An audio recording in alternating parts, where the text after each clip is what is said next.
It is the Blitz here on San Antonio Sports Star, ESPN AM 1250, 94.5 FM.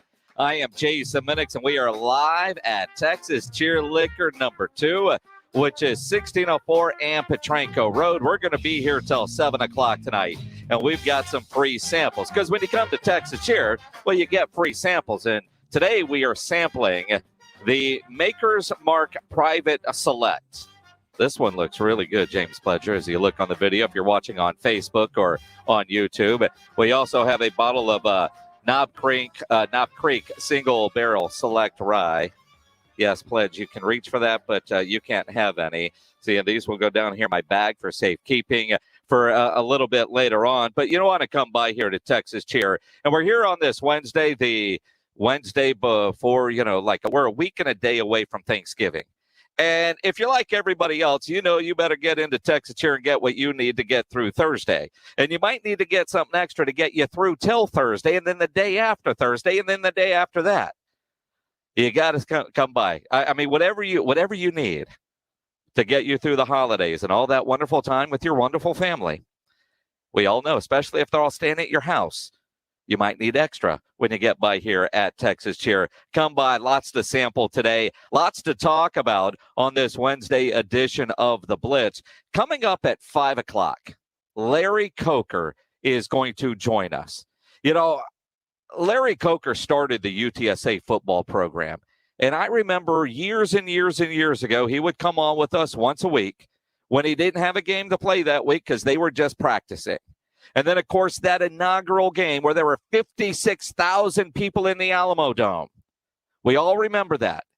I saw a tweet the other day that said, "Remember where we came from." And it was a photo of the UTSA student section with not very many people in it. And I thought, remember where we came from.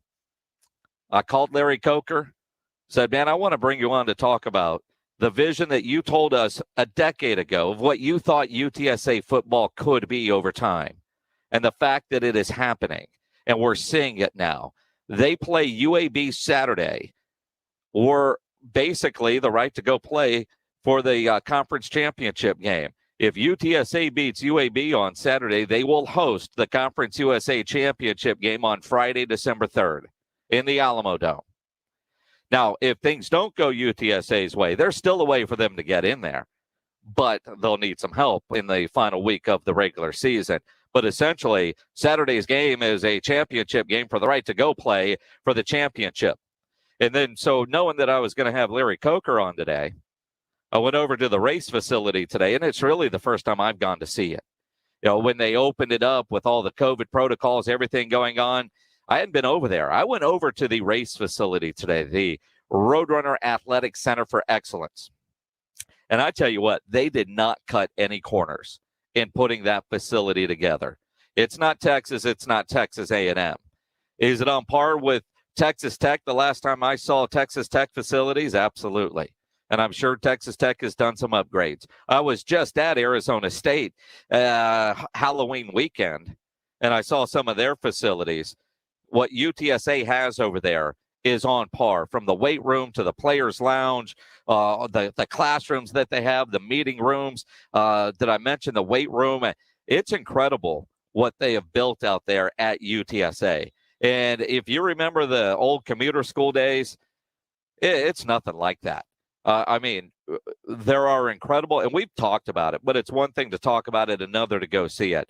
But incredible things happening out at UTSA. I'm very excited to talk to Larry Coker coming up at 5 o'clock. Tell your friends, put it in your calendar. That is what I call appointment listening radio. 5 o'clock, Larry Coker is going to be on the show.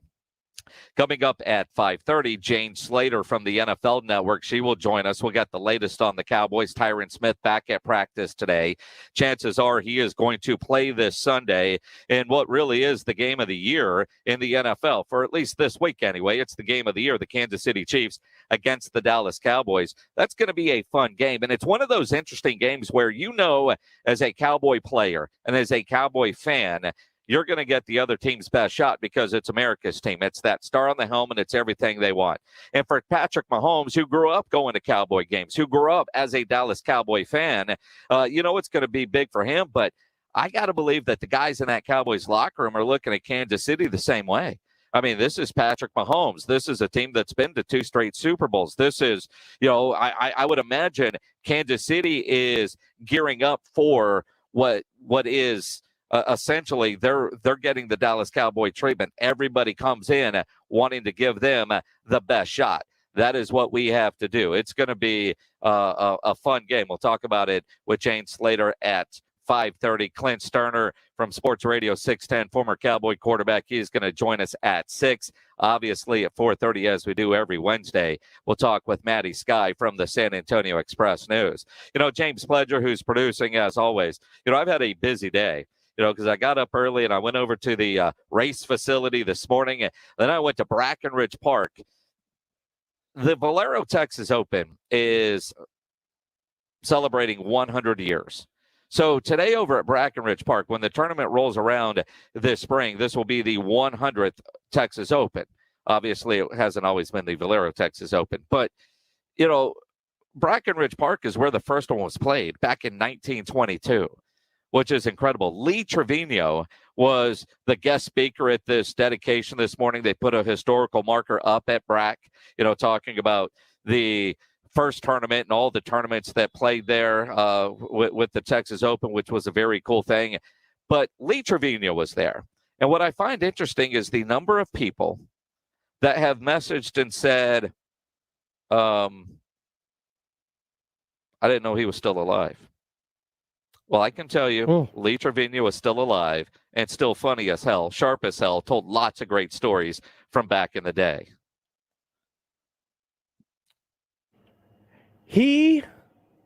And put some respect on the actor Lee Trevino's name for his role in Happy Gilmore. Uh-huh. I mean, dude, and there's some stories that, you hear the legend, and Lee Trevino is a legend, right? Mm-hmm. Hearing him tell the story about how he got struck by lightning, back in, it was at a course in Pennsylvania, he literally got struck by lightning. And I've heard parts of the story, and you hear some of it. Hearing what he said today, which is funny. I hope somebody has it on video because they'll tell it better than I do. But he said that it's his fault. He said the week before they tried to get him off the course because there was lightning in the area, and he didn't want to leave, and took out his 1-iron, and he was waving it around saying God can't even hit a 1-iron. And then, obviously the next week, God got him back. There was, and it messed him up for a while, although he did win the following year. But it was very cool to spent some time today listening to Lee Trevino talk, and you think about the Valero Texas Open, everything they have planned coming up for the 100th anniversary and everything that tournament means, third oldest on the PGA Tour. So it's been a busy day after what was sort of a late night.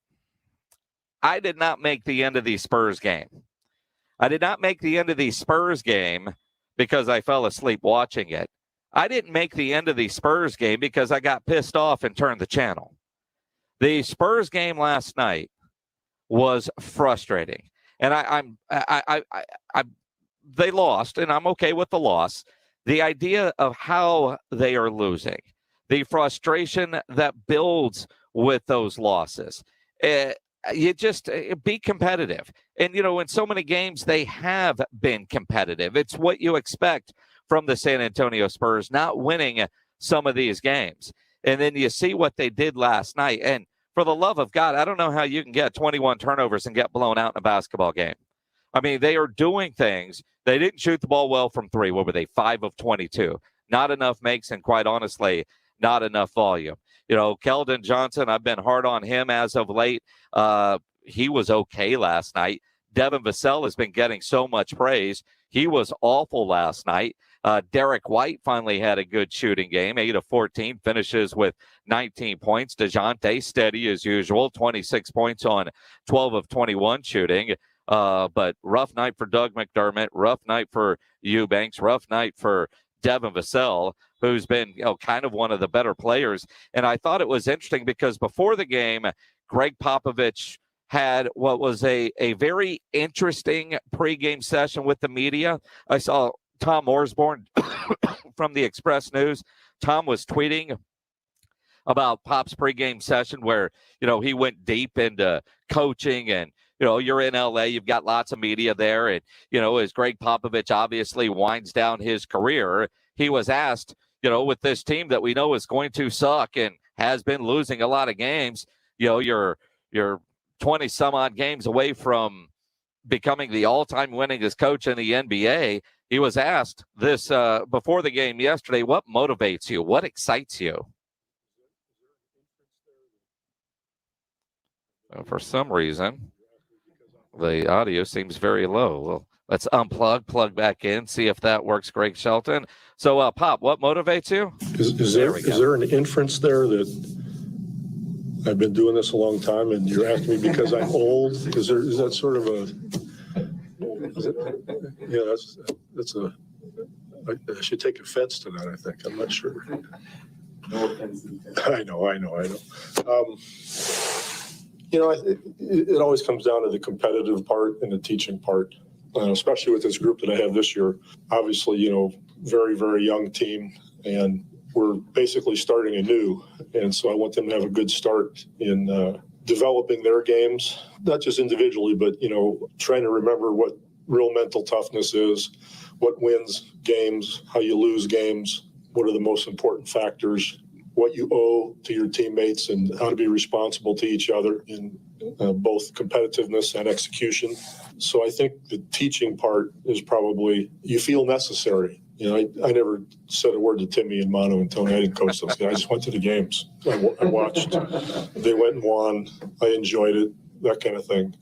These guys need more, and that makes it more fun for our staff in that sense. So, and then when the ball goes up, we're all the same. We're all sickos. The competitiveness kicks in, and you're enjoying that part of it. I find it interesting to hear the term "I feel necessary" when you're talking about Greg Popovich. I understand, and he has said it many, many times that, he's a Division III coach from Pomona-Pitzer that somehow ended up at the NBA level, that somehow won a whole bunch of championships and has managed to hang on to a job for 100 years. But watching the game last night, dude, what and I'm trying not to let myself get too frustrated. Last night was one of those games that I couldn't help it. 656 ESPN, 656-3776 on the Kia Bossa Bacon phone lines. You can always get us on Twitter at Jason Minix. Pledger is on Twitter at I am Pledger. I look at a guy like Keldon Johnson, and my expectation coming into this season that Keldon Johnson was the centerpiece that the Spurs are going to build around.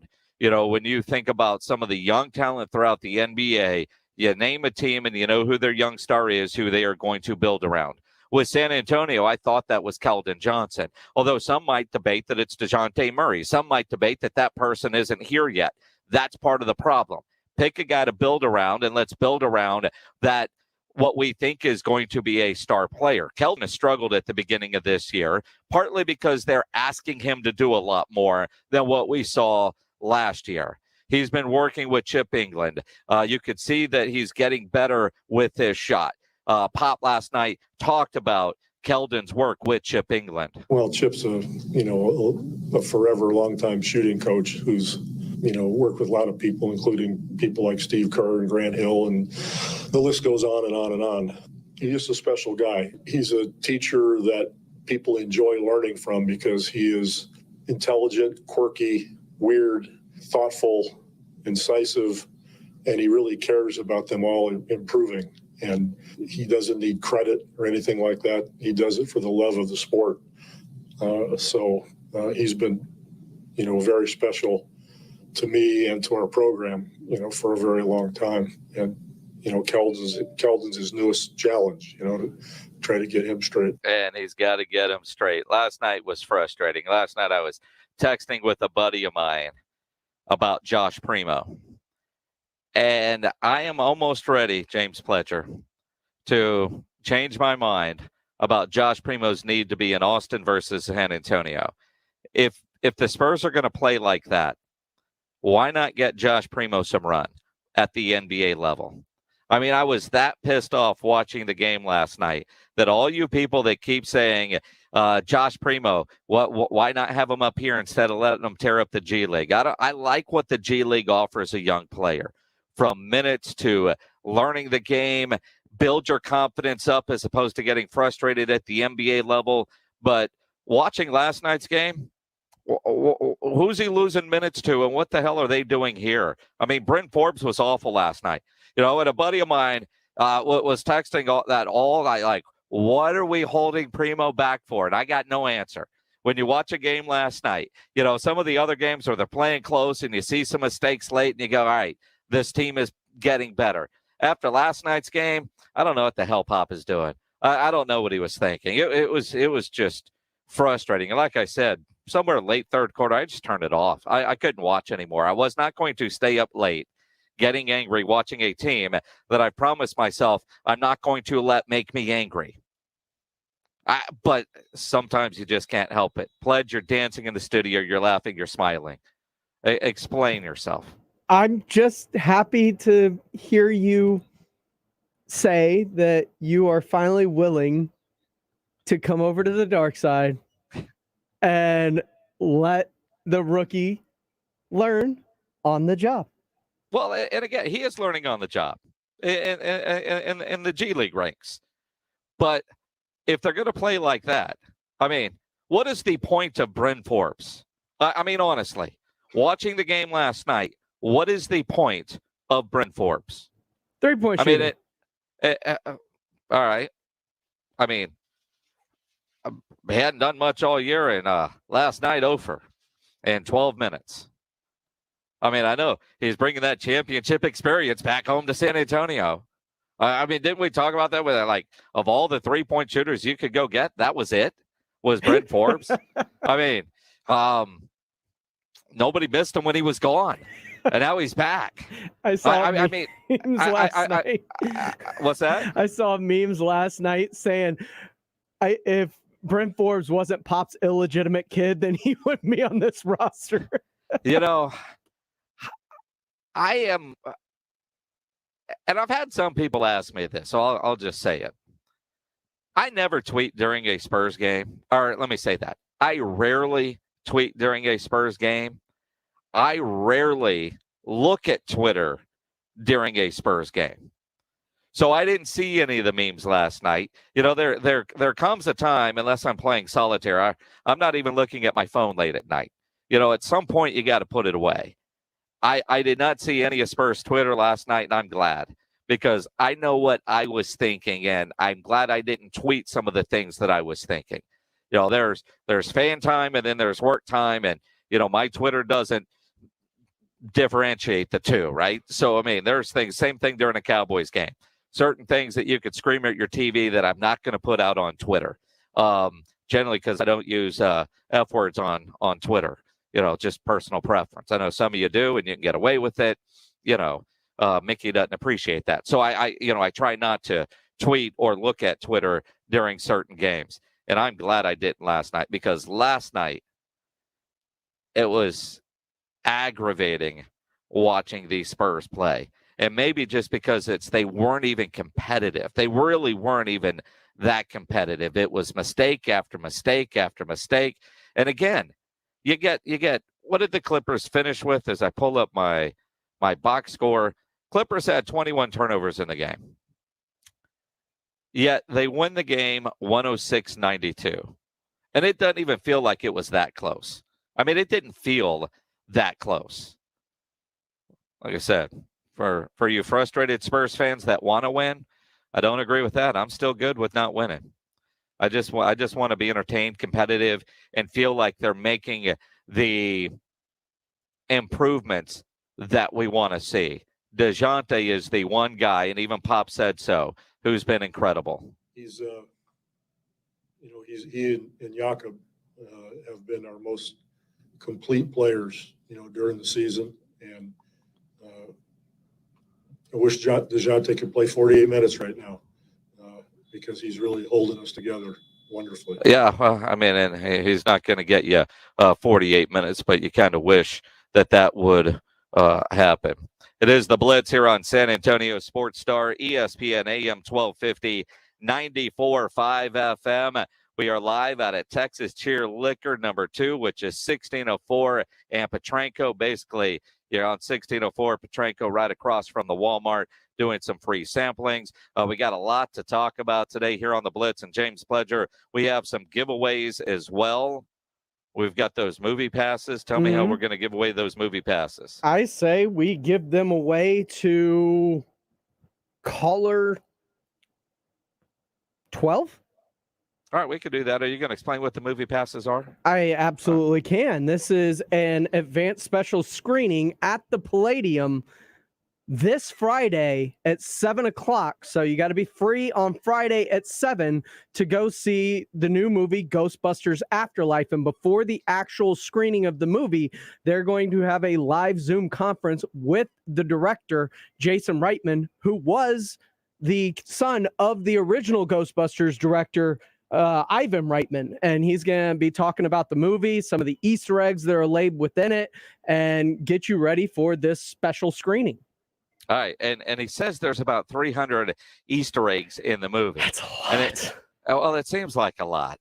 And, you know, having Easter eggs in a movie explained to you is one thing, but it seems like there's all kinds of things hidden within the movie that makes it, I guess, entertaining for the director, entertaining for the cast, you know, for people to know about. If you're it's like being a part of an inside joke, you know. If you have no idea what everybody else is laughing about, it's not very funny. But if you do, it could be hilarious.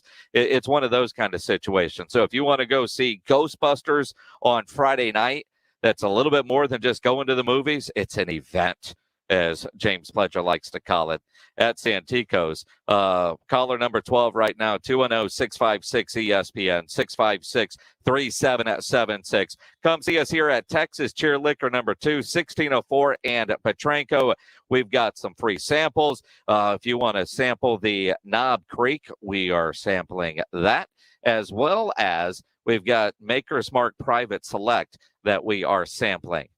And I'm guessing Rudy J is going to go Maker's Mark throughout the day. Coming up, Maddy Sky will join us from the San Antonio Express News. We will also talk with Larry Coker, the first head coach of the UTSA Roadrunners. Larry Coker will join us coming up at 5 o'clock. Little look back at where UTSA started, what they're doing now as they get ready for UAB coming up Saturday in the Alamo Dome, 2:30 kickoff, and what really is a championship game. The winner of this game clinches the West Division of the Conference USA. If UTSA wins it, if they beat UAB on Saturday, that means UTSA will host the Conference USA championship game Friday, December 3rd. And I say that so you could start making plans. Jeff Traylor might get mad at me for violating a culture pillar for looking ahead, but you got to start looking ahead. You got to plan, especially for a Friday night game. Then you start thinking about the different bowl games that UTSA could be a part of and what matters with those bowl games. You know, what channel are they going to be on? Is it ABC? Is it ESPN? You know, what is the payout? For me, I like the New Orleans Bowl simply because I want a nice little 3 or 4 day trip down to New Orleans. UTSA, the business side of things might look at it a little bit differently, but when it comes to recruiting, and by the way, did you see the helmets that UTSA they're going to wear this year? On one side is going to be the Roadrunner. On the other side, 210. They're putting the area code. That 210 triangle of toughness is written on the back of the helmet, but that 210, kind of like that hat that Jeff Traylor has worn, 210 on the helmet this week, and it's a white helmet at that. It's going to be a good look for UTSA coming up Saturday against UAB. Larry Coker at 5 o'clock. Jane Slater from the NFL Network at 5:30. Clint Stoerner will join us at 6 o'clock. Let me tell you about Garageization. You know, when I moved into the new house early 2020, I realized quickly that my garage at the new house smaller than what I had in the old house. And I park both cars in the garage. Always have, always will. So my garage was a little bit more crowded and unorganized than certainly I like it to be. I called around, looked for different companies to see what options were. Didn't like what I was hearing. Got some shelves at the big box store, had them on the side. Didn't really like how that looked. You couldn't get out of the car on the my wife's car, the passenger side, you couldn't get out in the garage because the shelves were in the way. You had to get outside. It's just kind of a pain. My neighbor found this company called Garageization.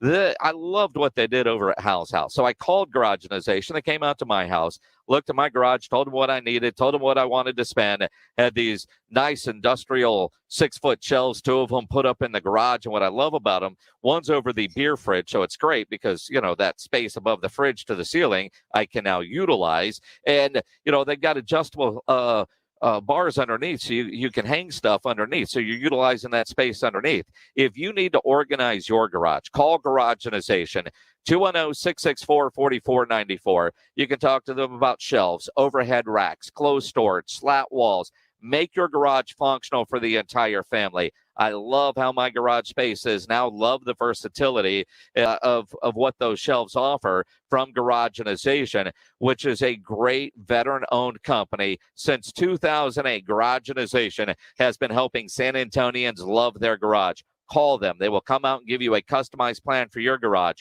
Call them or go to their website. The website for Garageization is garageorganizationsanantonio.com. That's garageorganizationsanantonio.com. Maddy Skyeline from the Express News joins us next, right after Sports Center with James Pledger. Thanks a lot, Jason. In Cowboy news, Tyron Smith was back at practice today for the Dallas Cowboys. Also, according to head coach Mike McCarthy, kicker Greg Zuerlein is expected back from the back this week from the COVID list for Week 11, as he's supposed to return into the building tomorrow. Dallas opted to use one of their practice squad protections on kicker Liram Hajrualu, as Zuerlein was placed on the COVID list last week after they beat Atlanta. In the NBA, the San Antonio Spurs dropped their third straight as they fell to the Clippers in LA 106-92. DeJounte Murray led the way with Darner another triple-double as he had 26 points, pulled down 12 boards, and dished out 9 assists in the loss, while Derek White added 10. The Spurs return to action tomorrow night when they take on the Timberwolves. In college hoops, the UTSA Roadrunners beat Denver University 78-64 last night, improving to 2-2, and they're just about to tip off down at the Convocation Center at 4:30 when they take on IUPUI. Earlier today, the Aggies improved to 4-0, beating Houston Baptist 73-39. I'm James Pledger for San Antonio Sports Star. ESPN AM 1250 and 94.5 FM. If you've been hurt in a crash, do your research. You'll find plenty of lawyers out there. They'll probably do a fine job. But ask yourself, is fine really good enough for you and your family? Don't leave your case to chance. Contact Thomas J. Henry today. San Antonio, Texas. For over 2 centuries, Jim Beam has been bringing people together. Now you can bring them wherever you go with friends and family. Introducing Jim Beam Highballs to go, refreshing and ready for sharing. Their classic highball and Beam and Ginger Highball are made with Kentucky straight bourbon whiskey. They're a new take on a tradition, 7 generations in the making. Find Jim Beam Highballs to go at a store near you. Jim Beam Classic Highball made with Kentucky straight bourbon whiskey, natural flavors, and seltzer water. 5% alcohol by volume. Copyright 2020, James B. Beam Distilling Company, Claremont, Kentucky. Drink smart.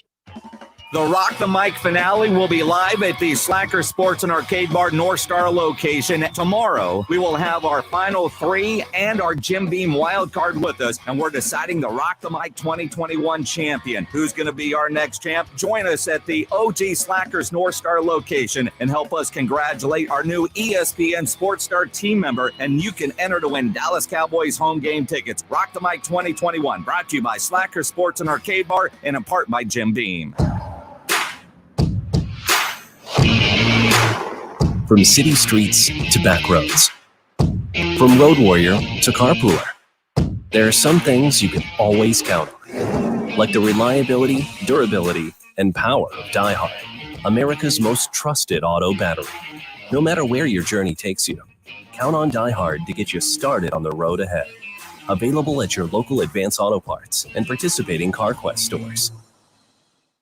Diamonds Direct is breaking all the rules this weekend with the biggest and final store-wide sale of the year. 3 days of extra savings. Your final chance before the holidays to save an extra 20% on virtually everything. Rings, earrings, pendants, bands, colored gemstones. Huge savings across the board. And the selection is like double with entire designer lines flown in for this event. This is the best pre-holiday buying opportunity ever. Special financing too. Details at diamondsdirect.com. This Friday, Saturday, and Sunday at Diamonds Direct, official jeweler of the Dallas Cowboys, at the shops at La Cantera. Guys, stop what you're doing. Give me a few seconds of your time and let me give you a piece of advice that will change your love life forever. Have you noticed you've been losing a little pep in your step? Has your lady friend asked you, is everything okay? Do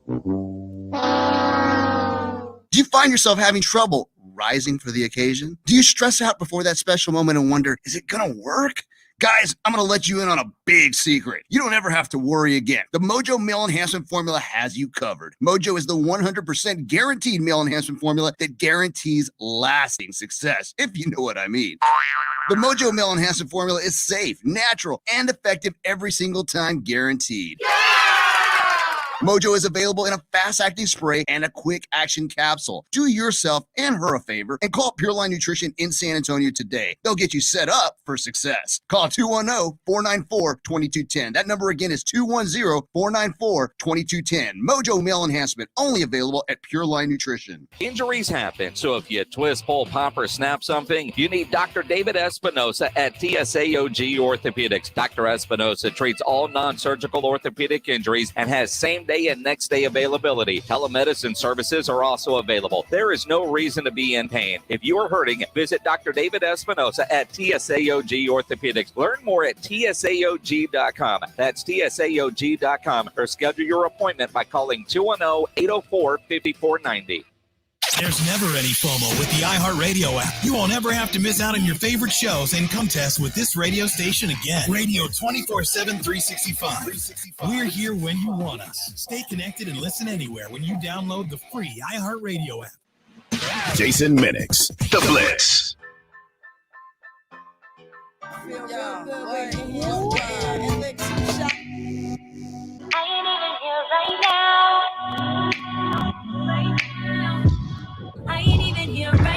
Looking at what's going on in the city of San Antonio. It's Maddy Skyeline. Yeah, it's Maddy Skyeline.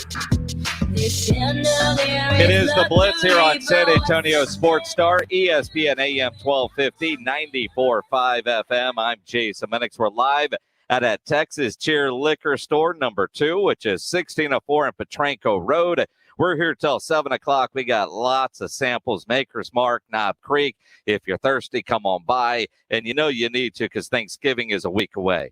You're going to have a lot of family either at your house or going to their house. You're going to be around a lot of family. We know you need to come by Texas Cheer Liquor and get what you need to help get through the holidays, if you know what I mean. Maddy Sky from the San Antonio Express News joining us now. Maddy, I was wondering if you were going to be on today. Lots of stuff going on, but lots to talk about. What's going on in your world? Oh, there's so much. Tomorrow, I am getting a media preview of 1902, which is a new bar opening at Sunset Station. From what I can tell, it looks like it's going to be in the main room of Sunset Station. Could be wrong. I'll find out tomorrow. But it's a brand new bar set, the themed out of 1902 in the 1920s. And then Blue Light is starting up this week. So I'll check that out on Friday. I'm actually off for the next 2 days. So today's my Friday. So today is your Friday. Yeah. Interesting. So do you spend Wednesday night, since it's your Friday, like you should? You hitting a bar up tonight? You're going out? No, I need a rest. I'm sleepy. Oh, come on. I mean, you get the big editor title, and all of a sudden you're sleepy and acting old. Go out. Go have fun. No, I have to use these next 2 days to really focus on my grant research stuff. So I'm going to do that. Fair enough. You do have work to do. I'm having some internet issues over here with our Wi-Fi at Texas Cheer, just FYI, which also means I can't pull up the Twitter account for you right now, where I had some things that you had stories that I wanted to ask you about, but I can't do that. So tell me what's popping on your Twitter. So yesterday we put out a list of 11 new restaurants that are coming to San Antonio. There have been so many announcements in recent months, so we decided just to put them all on one fast fact sheet type of story, ranging from the revolving sushi restaurant we're getting, to a Mediterranean grill house, the Pearl. We have another European type of restaurant opening at the Pearl. There's just a bunch. There's 11. And that's not counting all of them. There are a bunch more. So go ahead and go check that out. All the food pictures look delicious. Some of these spaces are going to be really nice too.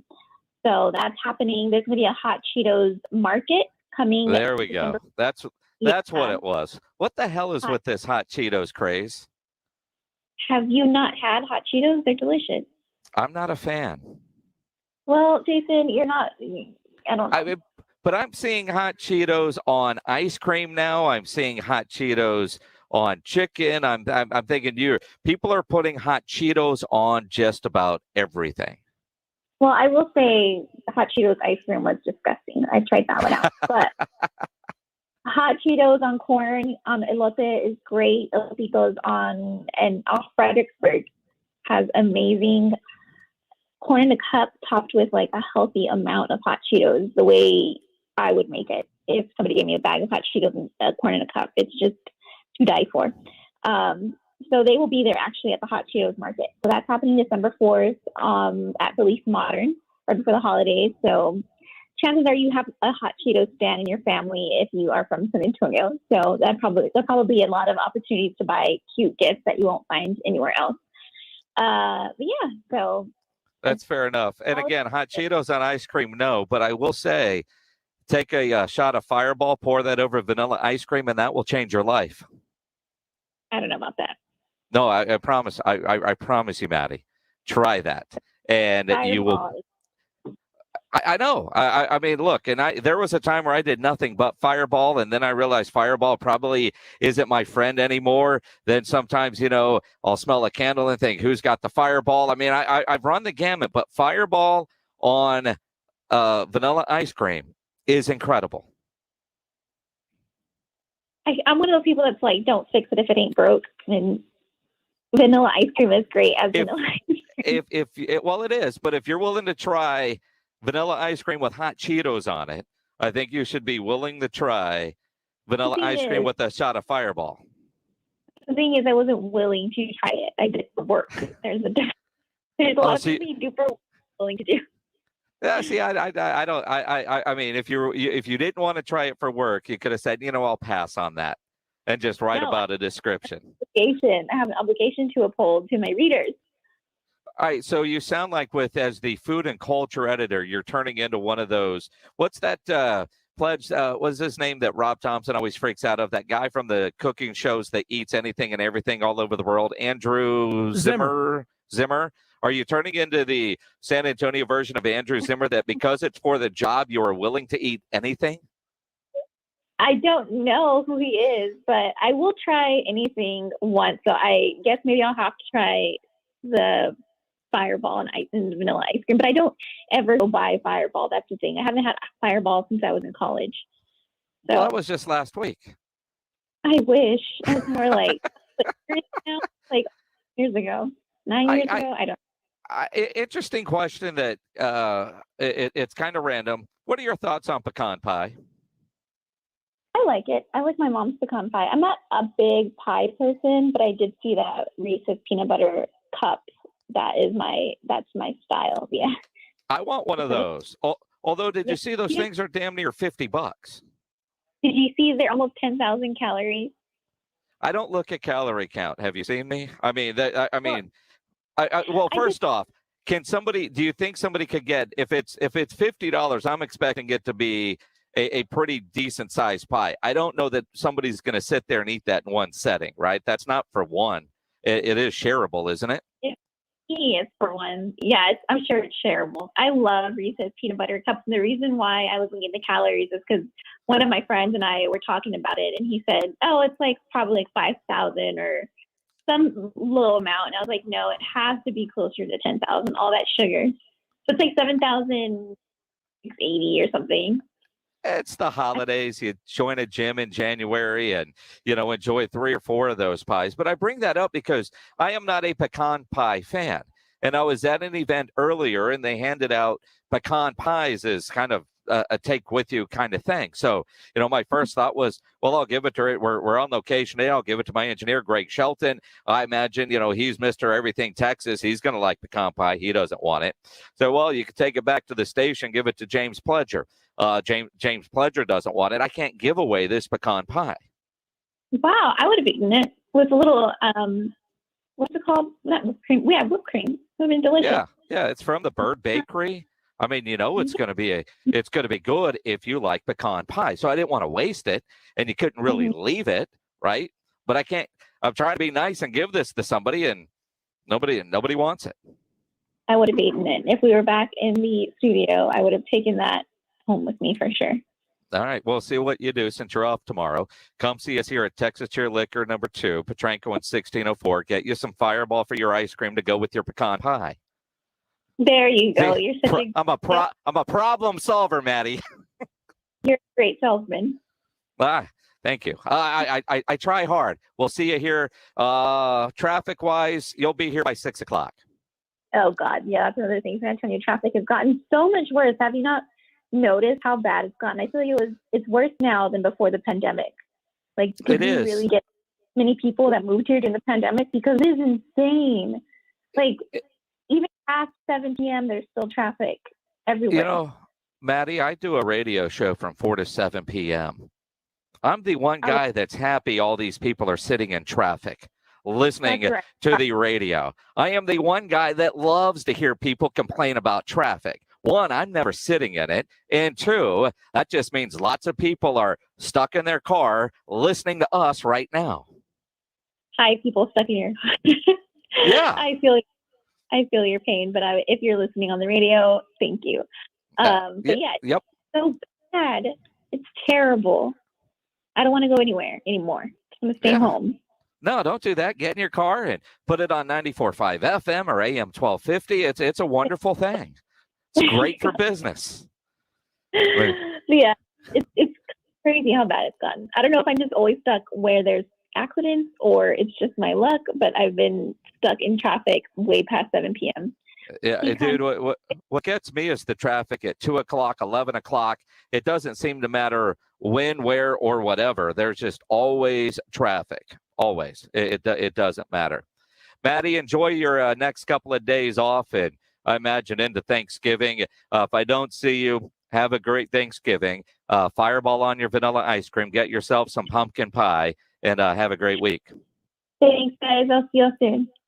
Maddy Sky, the food and culture editor for the San Antonio Express News, as she joins us every Wednesday here on the Blitz. Coming up in about 20 minutes or so, Larry Coker, the original first coach for the UTSA Roadrunner football team, the great Larry Coker, national championship winning coach. Larry Coker is going to join us here as we're at Texas Cheer, and Rudy J walks in the door. Be here at 4. It's 4:43. He's on Rudy J time. I see James Pledger even surprised that Rudy's here at this point. We'll grab Rudy J as well coming up here in a couple of minutes. First, let me tell you about UnderdogFantasy.com. It is the best new place to play fantasy sports online. Daily and season-long fantasy sports. They have the great NFL Pick'em game. If you're not playing Underdog, you need to. Sign up today. Use promo code RADIO. Make your first deposit and receive a free $25 in bonus cash. Visit UnderdogFantasy.com or find them in the App Store. Register with promo code RADIO to get $25 cash for free with your first deposit. Terms and conditions apply. Download the app today. Start playing today. Just enter promo code RADIO at sign up. That pick'em format is a lot of fun. I play it every week. Pick any 2 to 5 player props to parlay together, and you can win up to 20 times on your entry in one night. They have a great over-under game where you can pick whether a player is going to go over or under a given stat line. Play online. Download the app. UnderdogFantasy.com. If it's rim wrecking, board busting action you want? Then come and get it. Catching a right-hand dunk. The greatest ballers on earth are doing their thing on the hard court, and we bring it to you. Catch the action on San Antonio Sports Star, ESPN 1250 and 94.5 FM. Panera believes in saying yes. Yes to clean, fresh ingredients. Yes to the new chicken sausage and pepperoni flatbread topped with rich mozzarella. Yes to delicious mac and cheese. Yes to putting it on a sandwich, creating the grilled mac and cheese sandwich. And yes to impromptu road trips to Sandwich, Illinois. Because that's living life to the flavor fullest. Get $1 delivery when you order on our app. Panera. Live your yes. Pricing and product availability may vary. Visit PaneraBread.com. Whether you're vaccinated or not, it's important to know the symptoms of COVID and its variants. Fever is the leading sign of COVID and the flu, so make sure you use an accurate thermometer. Only the Exergen Temporal Scanner Thermometer has been proven accurate, with more than 100 clinical studies. Non-contact thermometers have no clinical evidence behind them, and you cannot rely on them. Be vigilant and seek medical advice at the first sign of fever. Learn more at Exergen.com. The Marion Brighton Holiday Auction and Raffle is here again for the holidays. Shop for your holiday gifts and buy raffle tickets to win big now through December 12th. The raffle grand prize is your choice of a 2022 Chevy Silverado or Ram 1500 truck from Ancira. Proceeds benefit Brighton Center and the children in our community. Go to brightonsa.org to purchase and see official rules for complete details. That's brightonsa.org. When you're sick, injured, or experiencing a medical problem of any kind, the last thing you want to do is leave your home to find medical care. Now, thanks to Dispatch Health, you don't have to, because Dispatch Health comes to you. That's right. Receive high-quality care from expertly trained medical professionals in the comfort of your own home when you need it. Just call or click, and Dispatch Health comes to your home, able to treat common to complex illnesses and injuries. It's really that simple. Go to dispatchhealth.com now to learn more and download the app so you're always just the touch of a button away from the quality health care you need. Dispatch Health is affordable and in-network with most health insurance plans, including Medicare. It's true, high-quality care from expertly trained medical professionals in the ease and comfort of your own home, all for an affordable price. So the next time you're sick or injured, stay home, stay comfortable, and let Dispatch Health come to you. Go to dispatchhealth.com and say hello to the modern-day house call. That's dispatchhealth.com. Go to dispatchhealth.com. Ribs, burgers, chicken. Submit what you cooked on the grill or smoker, and you can win a $50 gift card from Tri-County Meat Market. Grilling with the Blitz. Online at sasportstar.com. Hey, this is Sarah Spain, and you're on San Antonio Sports Star, ESPN AM 1250 and 94.5 FM. It is the Blitz here on San Antonio Sports Star, ESPN AM 1250, 94.5 FM. I'm Jason Minnick. We're live out at Texas Cheer. Liquor number 2, 16 of 4 Petranco, lots of free samples. And, maybe you just need to come in here and get some champagne if you're an Astro fan, because there's actually something to celebrate. This is breaking news from San Antonio Sports Star. In a bit of a surprise, Justin Verlander is re-signing with the Houston Astros. Earlier today, he declined his qualifying offer, and a lot of Astro fans went, well, please. Instead, Pledge, however the video froze on your face right now, holy crap. Give me the numbers for JV's contract to come back. That means Kate Upton's back in the building. Kate Upton is back on a 1-year, $25 million deal with a player option for a second year. So his player option was, $18 million? And they're going to give him $25 million after Tommy John to see if his arm still works. Mm-hmm. And again, he's married to Kate Upton. She shops a lot. He needs to go to work. $25 million. And again, knowing that you're going to lose Carlos Correa and, $300 million from somebody not named the Yankees, it's going to be interesting to see what ends up happening. But that is great news if Justin Verlander can be Justin Verlander. But by all accounts, the 20 or 25 pitches that he threw the other day in that deal with his workout, a lot of scouts were there. That was impressive. Our baseball expert is not Rudy J, but Rudy J was there for game 1 of the World Series and did not see Justin Verlander and, quite frankly, any good pitching for the Houston Astros. First of all, why am I not an expert on baseball? What is that about? Because we've talked about it. You've told me. I didn't know Verlander was still playing. What team was he on? The Astros. When? Yeah, he missed all of last year because he was hurt. He had Tommy John surgery. And before that, you remember when they won the World Series? Was he on that team? Yeah, he was. Yeah, he was. Like I said, baseball expert. Rudy J. Dude, when they won the World Series, I was trick-or-treating with my kids. And like I said, baseball expert. He's locked in. Baseball expert. I was watching it as I passed everyone's garages. Uh-huh. Yeah, sure. Anyway, I have a bone to pick with you. All right. Normally we kick it and we like tight and you let me know things. Uh-huh. You go and tour UTSA today, don't call me at all. Yeah. Don't say, hey, Rudy, I'm going to the race. Like, you want to come by? You were on the air. Oh. I was there about 9:15 this morning. Oh, okay. You're good then. Yeah. And then I went to a golf course for lunch. I didn't call you for that either. You know why? I wasn't invited. You weren't invited. That's true. But also, you were on the air. Oh, okay. Yeah. You're good then. Yeah, you still want to. But I tried to bring you some pecan pie. No, man. Peach cobbler. Uh-huh. German chocolate cake, Italian cream cheese, chocolate pie, pound cake. Things that you find at a black home on Thanksgiving. Uh-huh. There's no pecan pie in our house. You sure? I'm positive. You sure? Positive. Somebody. No. There's no pecan pie in my mama's. You sure? I'm positive. All right. But I love pecans, though. Like, that's the crazy thing. Like, like crack them. And do you know how hard it is to give away a really good pecan pie? You went through, like, a whole roster of baseball team. I did. Before you got to the owner. Yeah, AD was like, I'll take it. I think it's pretty fair trade. I'm getting a bottle of Private Select Maker's Mark for a pecan pie that I got for free. I mean, that was one hell of a trade.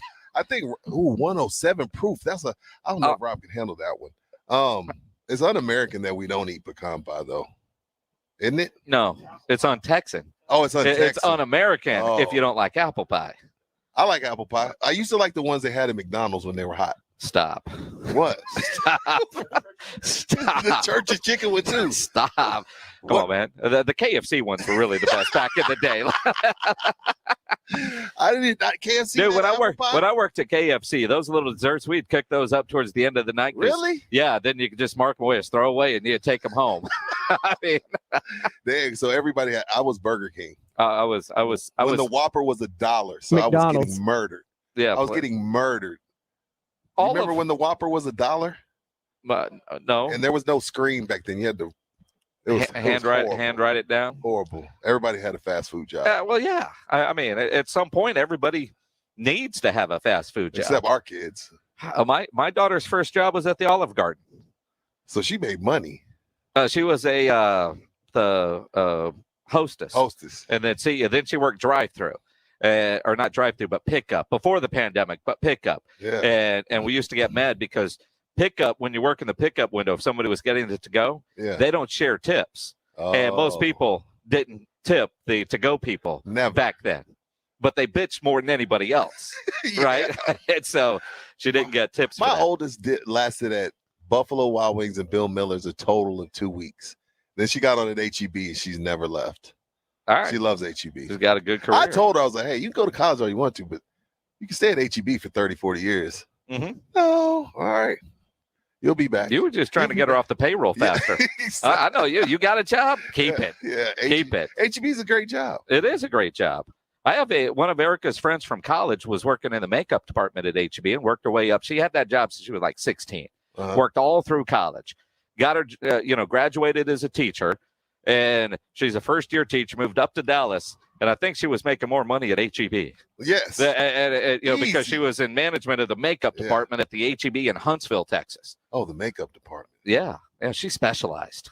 Yeah. They make more Nothing money. wrong with that. It's Have comical. you tried any of this? Not yet. I'm waiting till 7 o'clock. My God. So I gotta talk haven't to you. had this one. And we got Larry Coker coming up. Oh, So, yeah. That's a good get. Yeah. It's interesting because that's why I went to the race facility this morning. Okay. I saw something on Twitter that said, remember where we came from. Yeah, I was listening to you when you said this. And I thought, well, all right. So I called Larry Coker.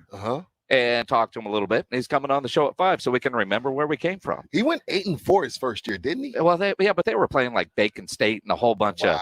I mean, it's true. I hope you're not listening, Larry. I mean, he said Bacon State. It was Bacon State. So wrong. I mean, but that was the name of the school. Yeah.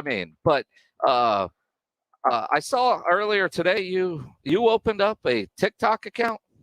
Look, the hell is wrong with you, man? You're a 50-year-old man. Time out. If you don't, that just shows you that you're not familiar with TikTok. It's not all people dancing. There's plenty of outfit changes. Your meat guys on there. Barbecue Talk's awesome. You know, what is his name? Yeah. Alpha Ghani. Yes. Yeah, he's on there. See, and I don't even know what I'm going to do. He's got something he could do, and he does the Argentinian type grilling on one there. Too. What the hell? I mean, my Facebook, Instagram, and Twitter are basically all the same. So now I need to put that on TikTok. I'm just worried you're going to try some dance or outfit change and hurt yourself. Right? No, I won't be. Hey, how you doing? I won't be dancing. My daughter's been telling me, like, you need a TikTok. You need a TikTok. It's good promotion. Need a TikTok. So I gave in, but who knows if I'm going to even use it? No, I'm going to see you.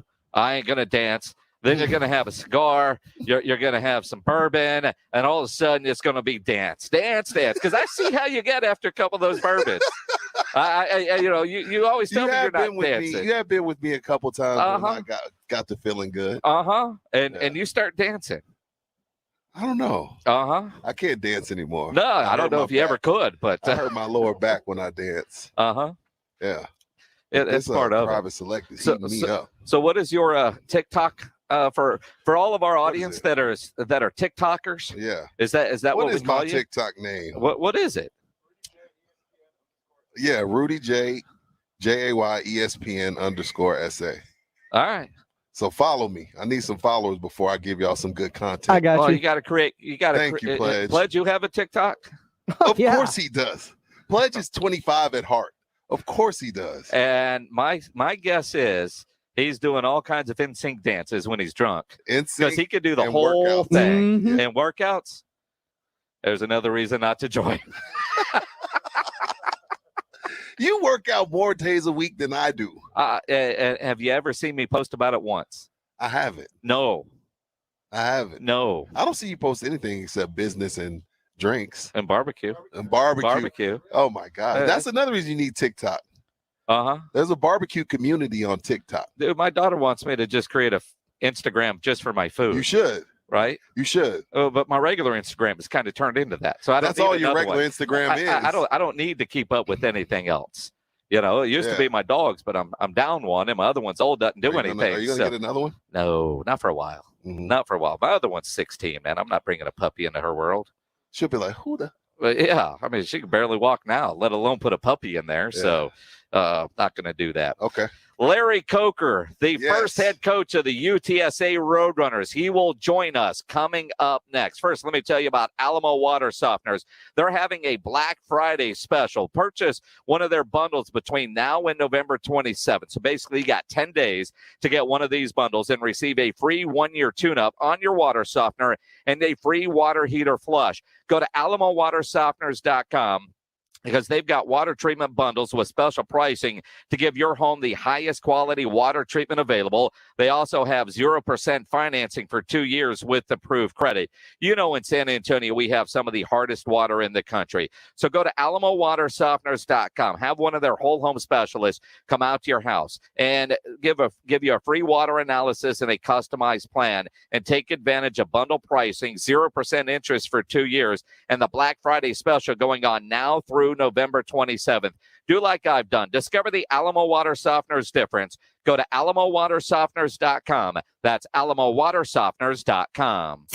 Rock the Mic moves into the voting phase. 12 finalists, live auditions, and only one 2021 Rock the Mic winner. Hi, this is Carolina Teague, the Rock the Mic 2 winner. Vote for your favorite Rock the Mic champ now at sasportstar.com. And join us for the live auditions from Slacker Sports Bar throughout November. Only one will be crowned the 2021 Rock the Mic champion.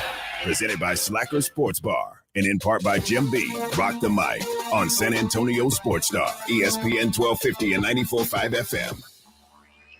The Root Pub is the best place to watch a game. Football, basketball, the big fights, they have them on at the Root on their 3 massive 170-inch laser screens and TVs all around. Come hungry, the food is fantastic, and the kitchen is open until 2 a.m. every day with the full menu available. The Root Pub has the best darts area in town, indoor cornhole and weekday happy hour from 11 to 6. For lunch, dinner, or late at night, and the best place to watch a game, get into the Root Pub at 281 in Redmond Road. We'll see you at the Root. Dear, it's 1908. Don't you think we should get electricity? And stop using candles to see at night. It's just electricity lights up the room fast. It's more reliable than candles blowing out, and people seem to love it. Well, candles are. Dear, did you just run into the wall? Nope. May I have a new candle, please? Historically, switching to new technology is a no-brainer. Today, it's AT&T 5G. Fast, reliable, and secure. Switch to AT&T 5G. It's not complicated. 5G requires compatible plan. May not be in your area. See att.com/5G for you for details. This flu season update is sponsored by Exergen. Getting your flu shot is important, but CBS News' Dr. Tara Narula says you should keep these tips in mind as well. Hand washing, staying home if you're sick so you don't infect your colleagues, sneezing or coughing into a tissue, all of the things that we talk about to prevent spread of disease. If you're checking for fever, the leading sign of COVID-19, beware of dangerously inaccurate non-contact thermometers. Instead, learn about Exergen at Exergen.com. Live, local, loud. KZDC, San Antonio Sports Star, ESPN, AM 1250 and 94.5 FM. Jason Minix, The Blitz.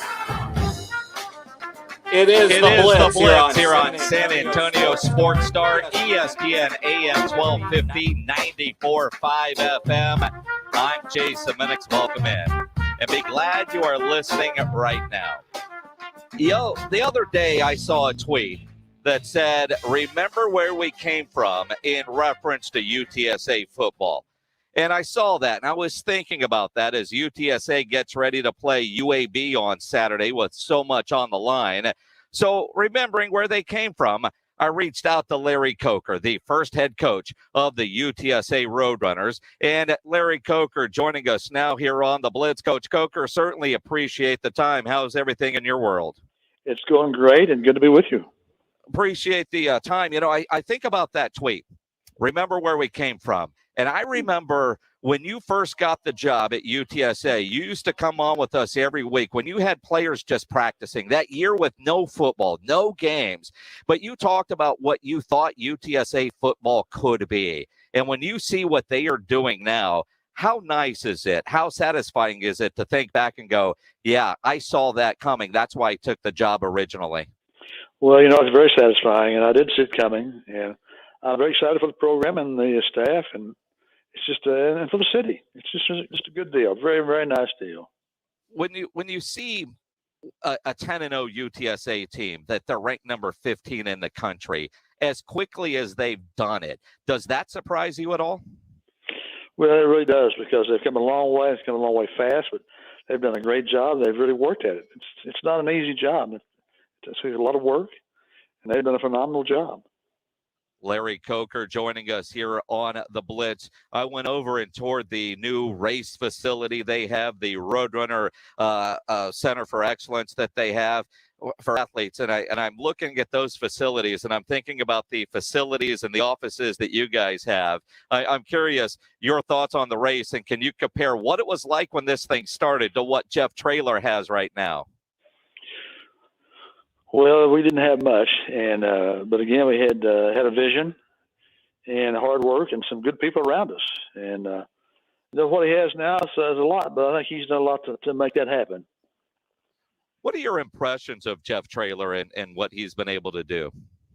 Well, as I said, I think he's done a great job, and he's got a bright future, and hopefully he can stay here and help build this thing. Well, yeah, he just signed that 10-year contract extension, which, you know, and again, I think about the foundation that you helped build, and I see that he has embraced you. You have certainly stayed a part of the program the last couple of years, which has to make you feel good when you go over to that facility and you see what has become there at UTSA, even though you've been gone, about 4 or 5 years?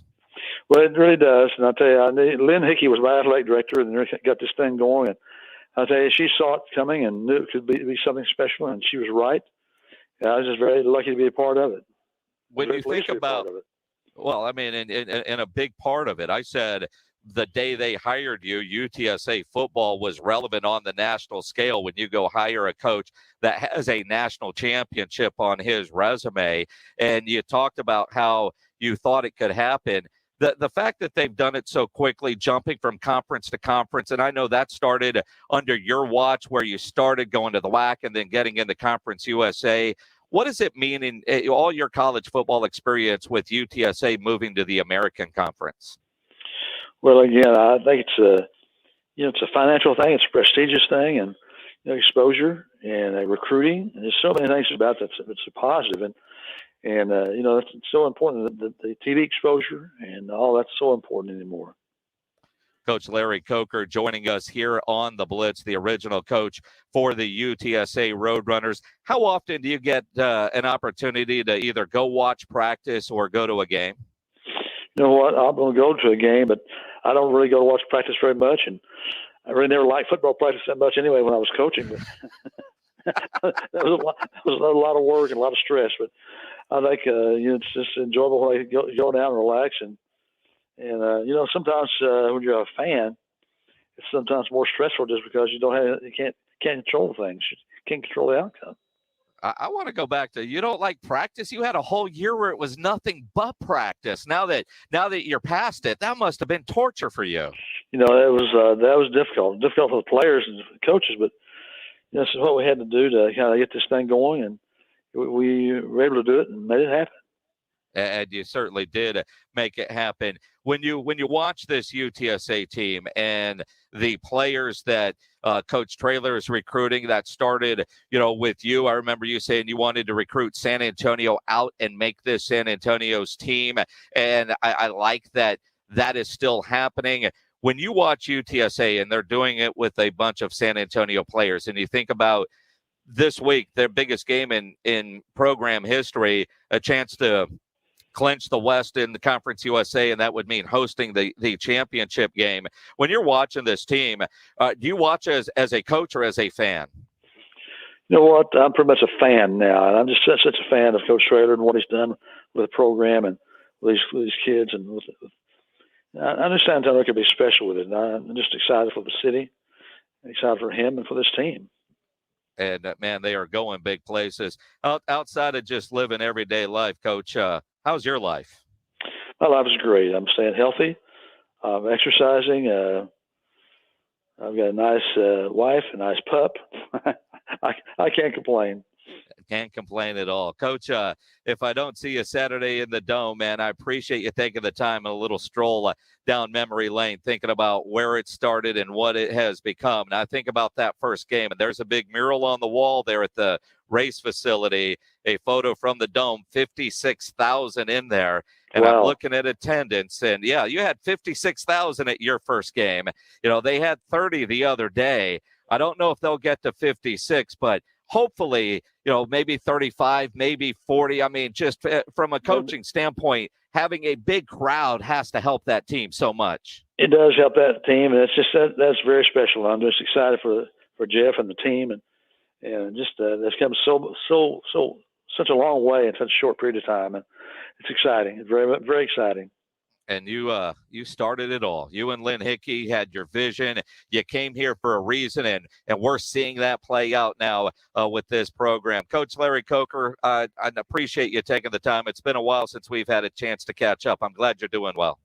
Well, I'm doing great, and look forward to Saturday. Absolutely. Coach Larry Coker, thank you very much for your time, the original coach of the UTSA Roadrunners. And, I can't say it enough. And Rudy J., and myself have been over to games with the last 3-4 tailgates that we've gone to together, and just watching the attendance grow. We were there when it was 16. They were there for 30. Yeah. I don't think we missed. I don't know if I missed a home game yet. Have we missed one? I think we might have missed one. The first one? Yeah, I don't know. Admittedly, we bandwagoned this thing. Yeah. They started winning. Definitely. We're like, all right, we got to go. Yeah, for sure. And then when Jeff Traylor started with the don't eat the cheese and, pack the Dome, you and I both said, because we think about it, if we're talking about it on the air, we got to show up. Yeah, we got to show up. You can't be that guy on there. Oh, pack the dome, and then you stay home. Like, that doesn't make any sense. You can't be that guy. So, yeah, we make sure we got. And then sometimes you run into a great tailgate, and it makes it much easier. And then sometimes you end up in a suite. Multiple great tailgates. Sometimes I end up in a suite, living the good life with the food and drinks, and it just depends on who you know. Well, that's part of it. I don't know what you're speaking of. Why are you looking at me like that? Right? Yeah. I mean, anyways, I've never seen you look that uncomfortable than when you walked into that suite on Saturday. I was like, I felt like I was in Get Out. I was like,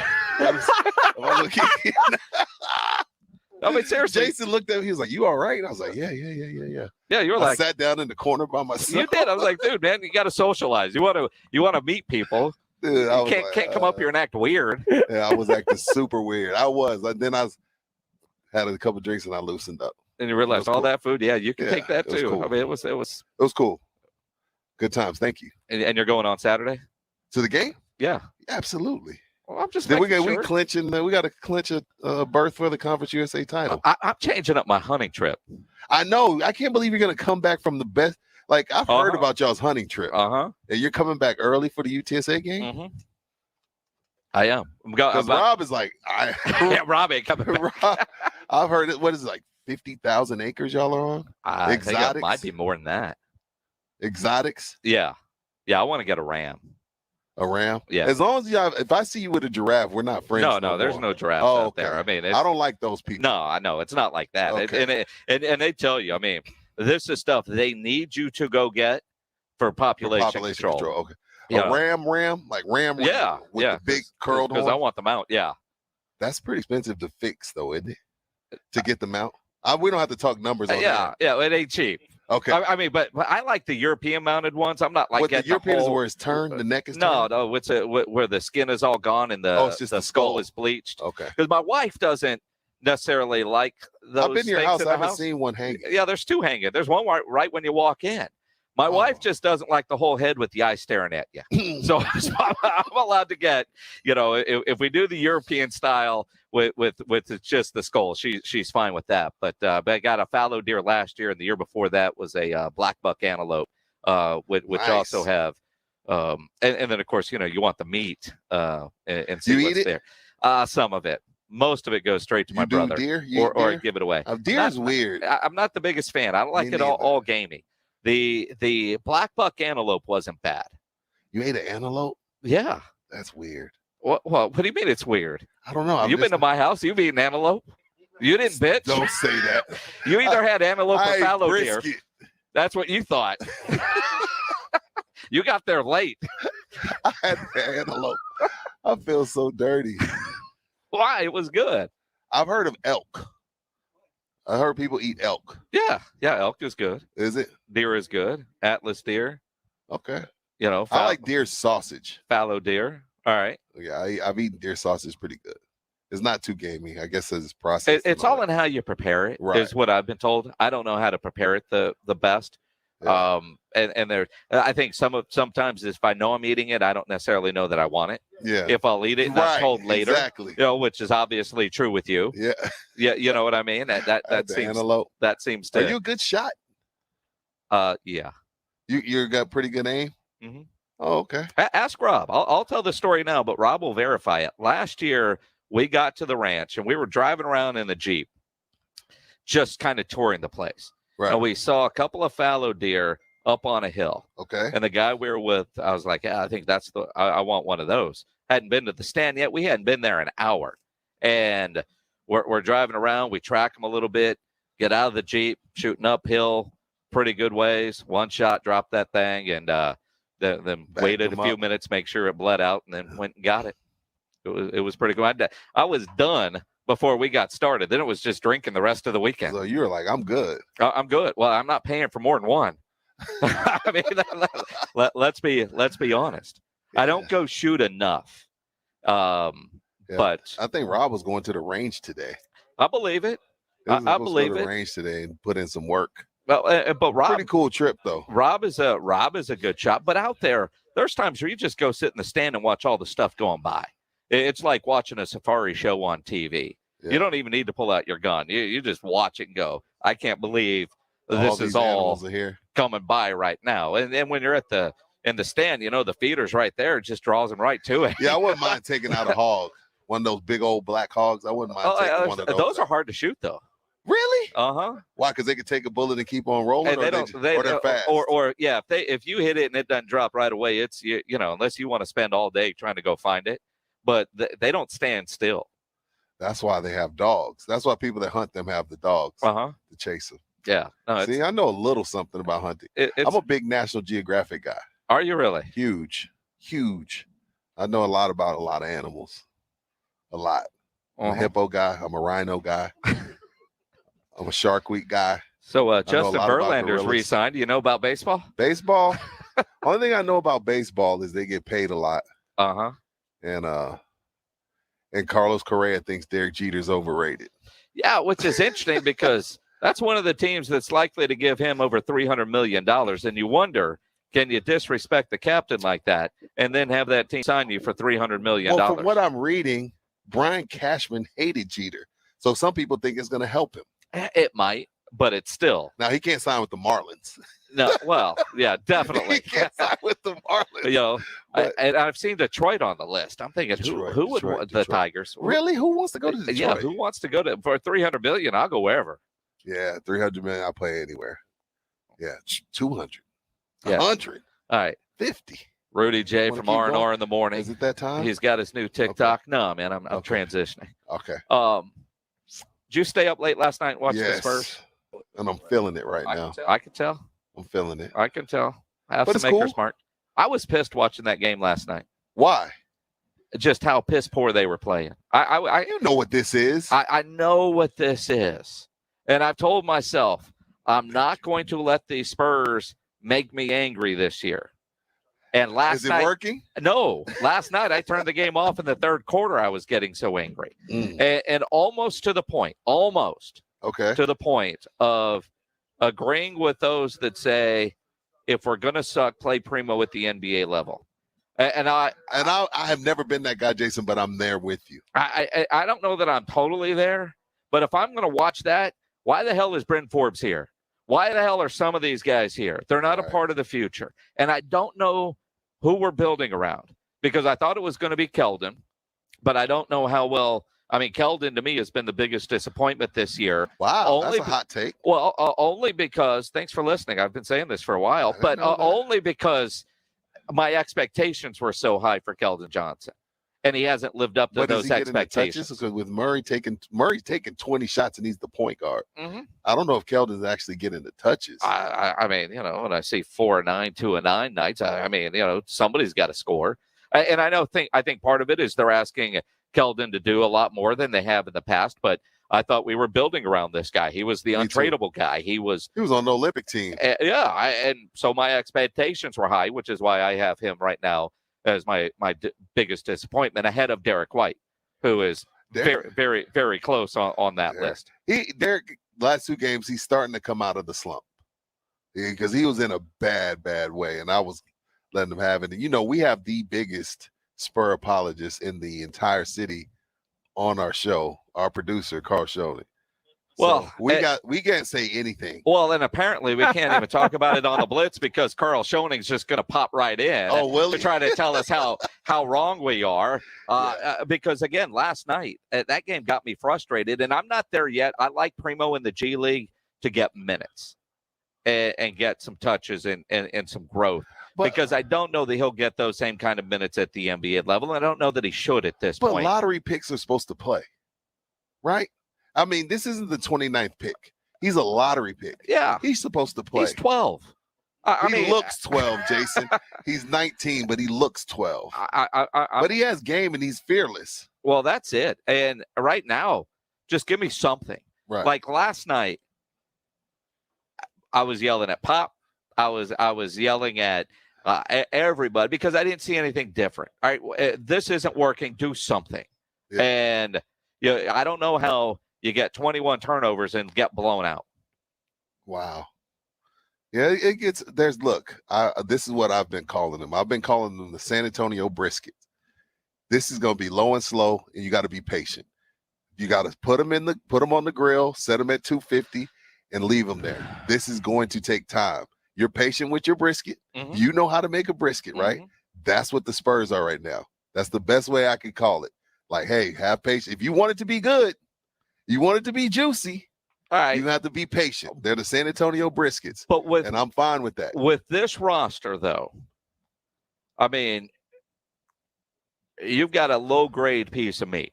Right? Wow. I mean, we're not dealing with prime beef. It's not Wagyu. It's not Akaushi brisket. It's not. I mean, you better get whatever you need to inject it to make sure it's moist at the end. Where'd you get this from? Walmart? You got this? Are you calling them a Walmart brisket? I'm just saying. I mean, it's not from Tri-County. Hell no. I mean, when you look at this, Carl, I see you sitting. Is Carl in there? Yeah, Pledge is going to something tonight. So Carl's doing a couple hours. The StreamYard video thing has been wacky. Oh, I thought you were gone, Pledge. Thought you had to leave at 5 I'm to go putting see Coker up right now, and I'm out the door. All right. You're putting them up.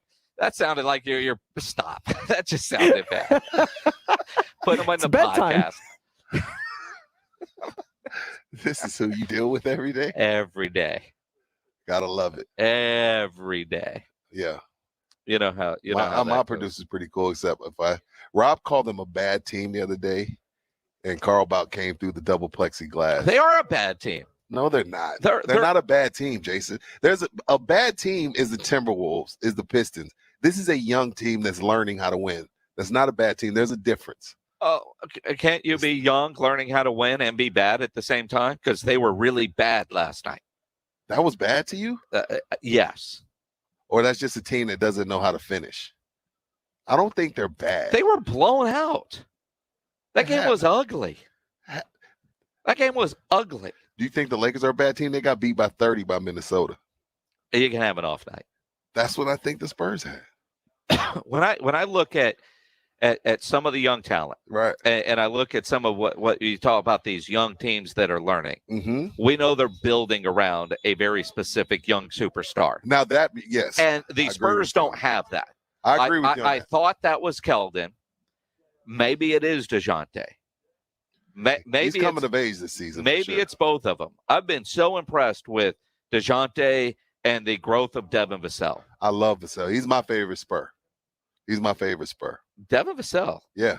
That's kind of interesting. Yeah, he's my favorite Spur. He gets to the basket, defends, makes the corner three, does what he's told. He has the potential to be the best player on this team because he already can shoot the three ball. But I agree with you. I don't know who we're building around. And that's huge in the NBA. It's kind huge. It's kind of a problem. Huge. So that puts them in the bad basketball team category.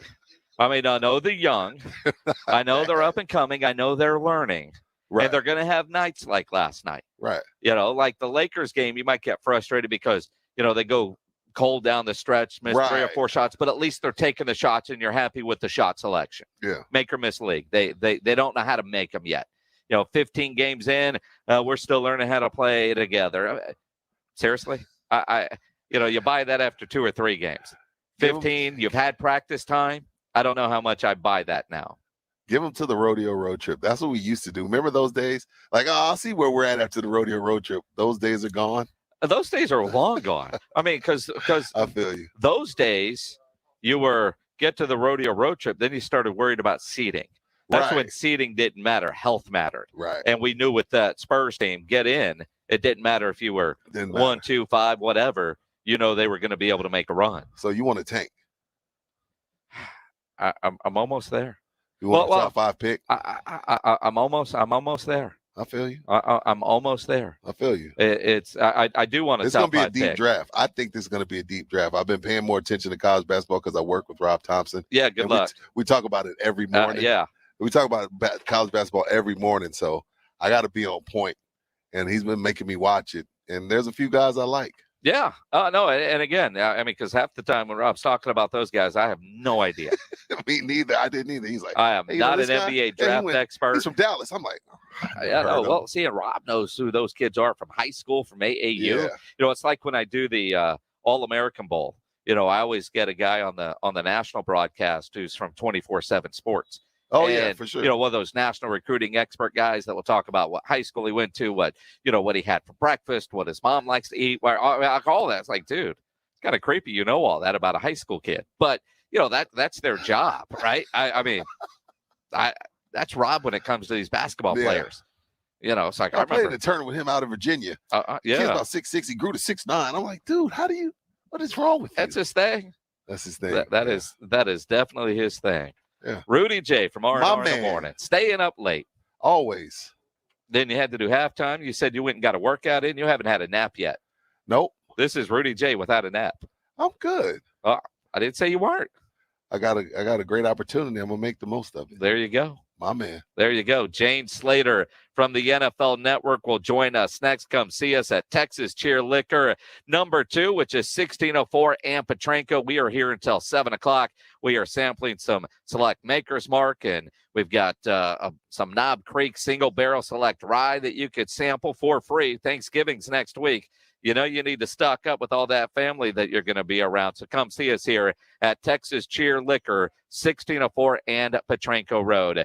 If you're having any issues at your house with your plumbing, your heating, your AC, there's one company to call, and that is Quarter Moon at 210-651-5899, 651-5899.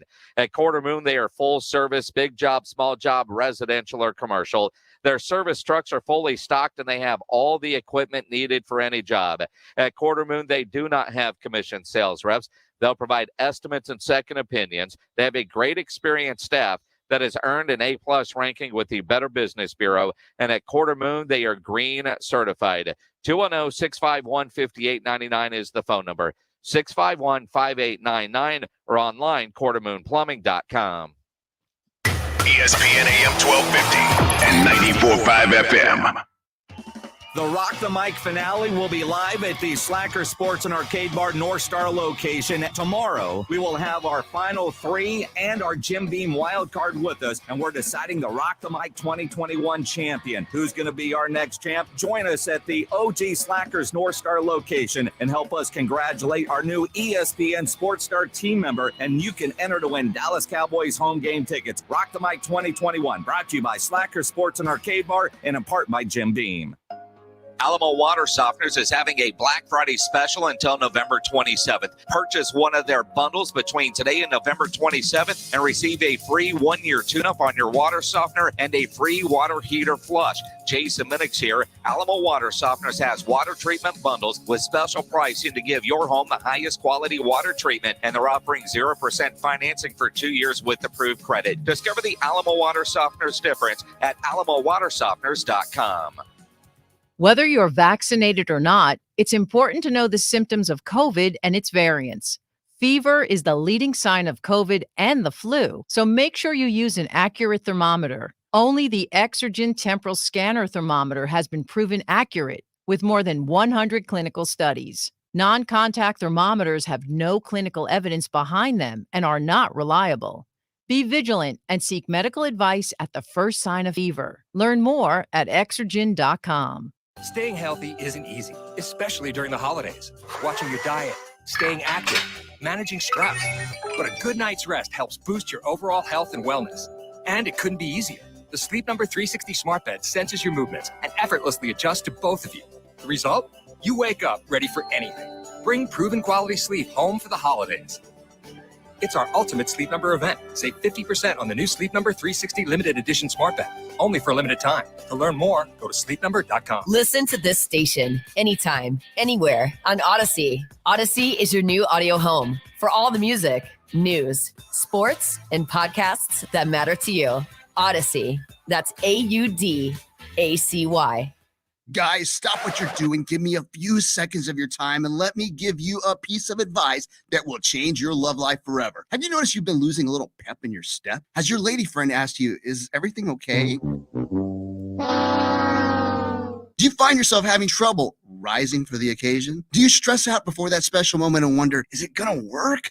Guys, I'm going to let you in on a big secret. You don't ever have to worry again. The Mojo Meal Enhancement Formula has you covered. Mojo is the 100% guaranteed meal enhancement formula that guarantees lasting success, if you know what I mean. The Mojo Meal Enhancement Formula is safe, natural, and effective every single time, guaranteed. Yeah! Mojo is available in a fast-acting spray and a quick-action capsule. Do yourself and her a favor and call Pureline Nutrition in San Antonio today. They'll get you set up for success. Call 210-494-2210. That number again is 210-494-2210. Mojo Male Enhancement, only available at Pureline Nutrition. Second the takes. The Blitz with Jason Minix and Sports Insiders. San Antonio Sports Star. ESPN 1250 and 94.5 FM.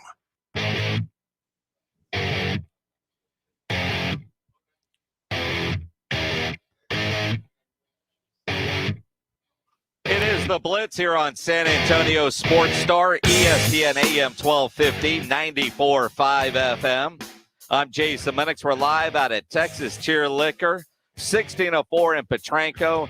Got some samples that you can have here at Texas Cheer, and obviously you need to stock up. Next week's Thanksgiving, you're going to be around a lot of family. You know what you're going to need to be around all that family. And, of course, the Cowboys have a big game on Sunday, either celebrating or commiserating. Come by and see us here at Texas Cheer. Let's talk about the Cowboys Kansas City Chiefs. Jane Slater from the NFL Network joining us now. Jane, appreciate the time. Biggest game of the year, it feels like, in the NFL. According to our network and ESPN, it is. Well, you know, it's funny. One of my best friends from the Navy lives in Kansas City, and he was like, man, I'm trying to get tickets for that thing. And he goes to a lot of Chiefs games just buying tickets on the secondary market. He said, I can go to 3 or 4 games for what they're trying to get for this game. And then for funsies, I looked at flights from San Antonio, and there are none unless I leave Thursday and come back Tuesday.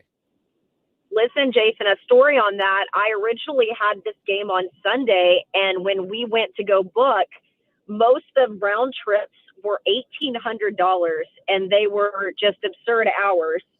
And then Southwest was completely sold out, so they ended up assigning another reporter that is based in Denver to go and cover the game versus me because it was easier to get in. And to your point about the ticket prices, they are very reminiscent of what that Tampa Bay Bucks Cowboys game was. It's likely going to feel like a Super Bowl situation. Even Mike McCarthy said today the atmosphere there is going to be Minnesota plus, which is pretty hard to believe. Even though I wasn't at that game this year either, I've been in that stadium, and when you've got the horn, and it's unreal.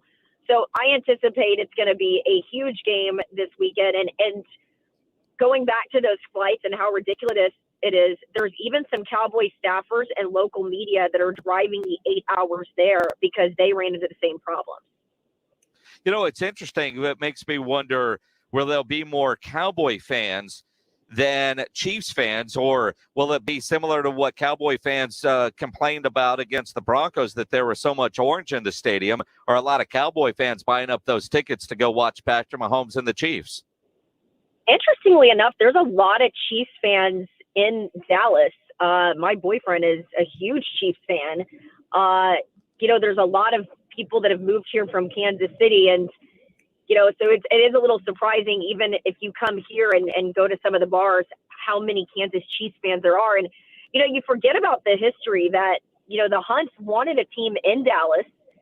They ultimately were denied by the NFL. So with the AFL back in the day, they ended up deciding to move their team to Kansas City. And then the year after, the NFL ended up granting Dallas a team, which became the Dallas Cowboys. I didn't really realize that history until this week, just in part of the research packet. So I thought that was kind of interesting. I mean, I'm sure there's plenty of fans listening that know that, but that was something that was new to me. I didn't realize that the original petition was to have a team here, and he was ultimately denied, only to have one picked up a year later. Yeah, it is kind of interesting. Jane Slater from the NFL Network joining us here on the Blitz. As you think about the game this week, the Chiefs finally look like the Chiefs, and Mahomes looked like Mahomes last week against the Raiders. Cowboys just crushed the Atlanta Falcons, which sets up what should be a great game, because coming into it, we weren't really sure 2-3 weeks ago what Chiefs team was going to be there. So now you got to start looking at health, and let's start with Tyron Smith. He practiced today. It looks like he's going to play this week, but with bone spurs, everything I've been told from doctor types, they don't get better. So is it just a pain tolerance thing, or is that the Cowboys saying, suck it up for this game because we need to win this one?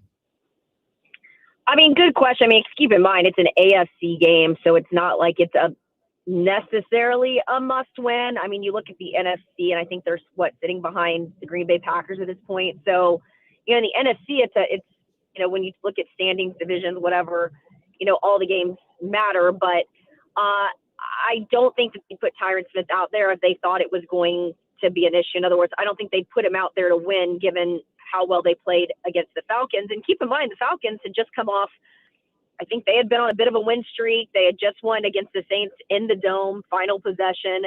So they weren't a rollover team. I mean, Matt Ryan certainly isn't either. I know a lot of people are saying, well, he's AFC Player of the Week. Well, Matt Ryan was NFC Player of the Week before too. So he had the 5 touchdowns, 400 and something yards in that game. I still have pause about the defense for them. They have the second lowest sack rating, so they're not really getting to the quarterback.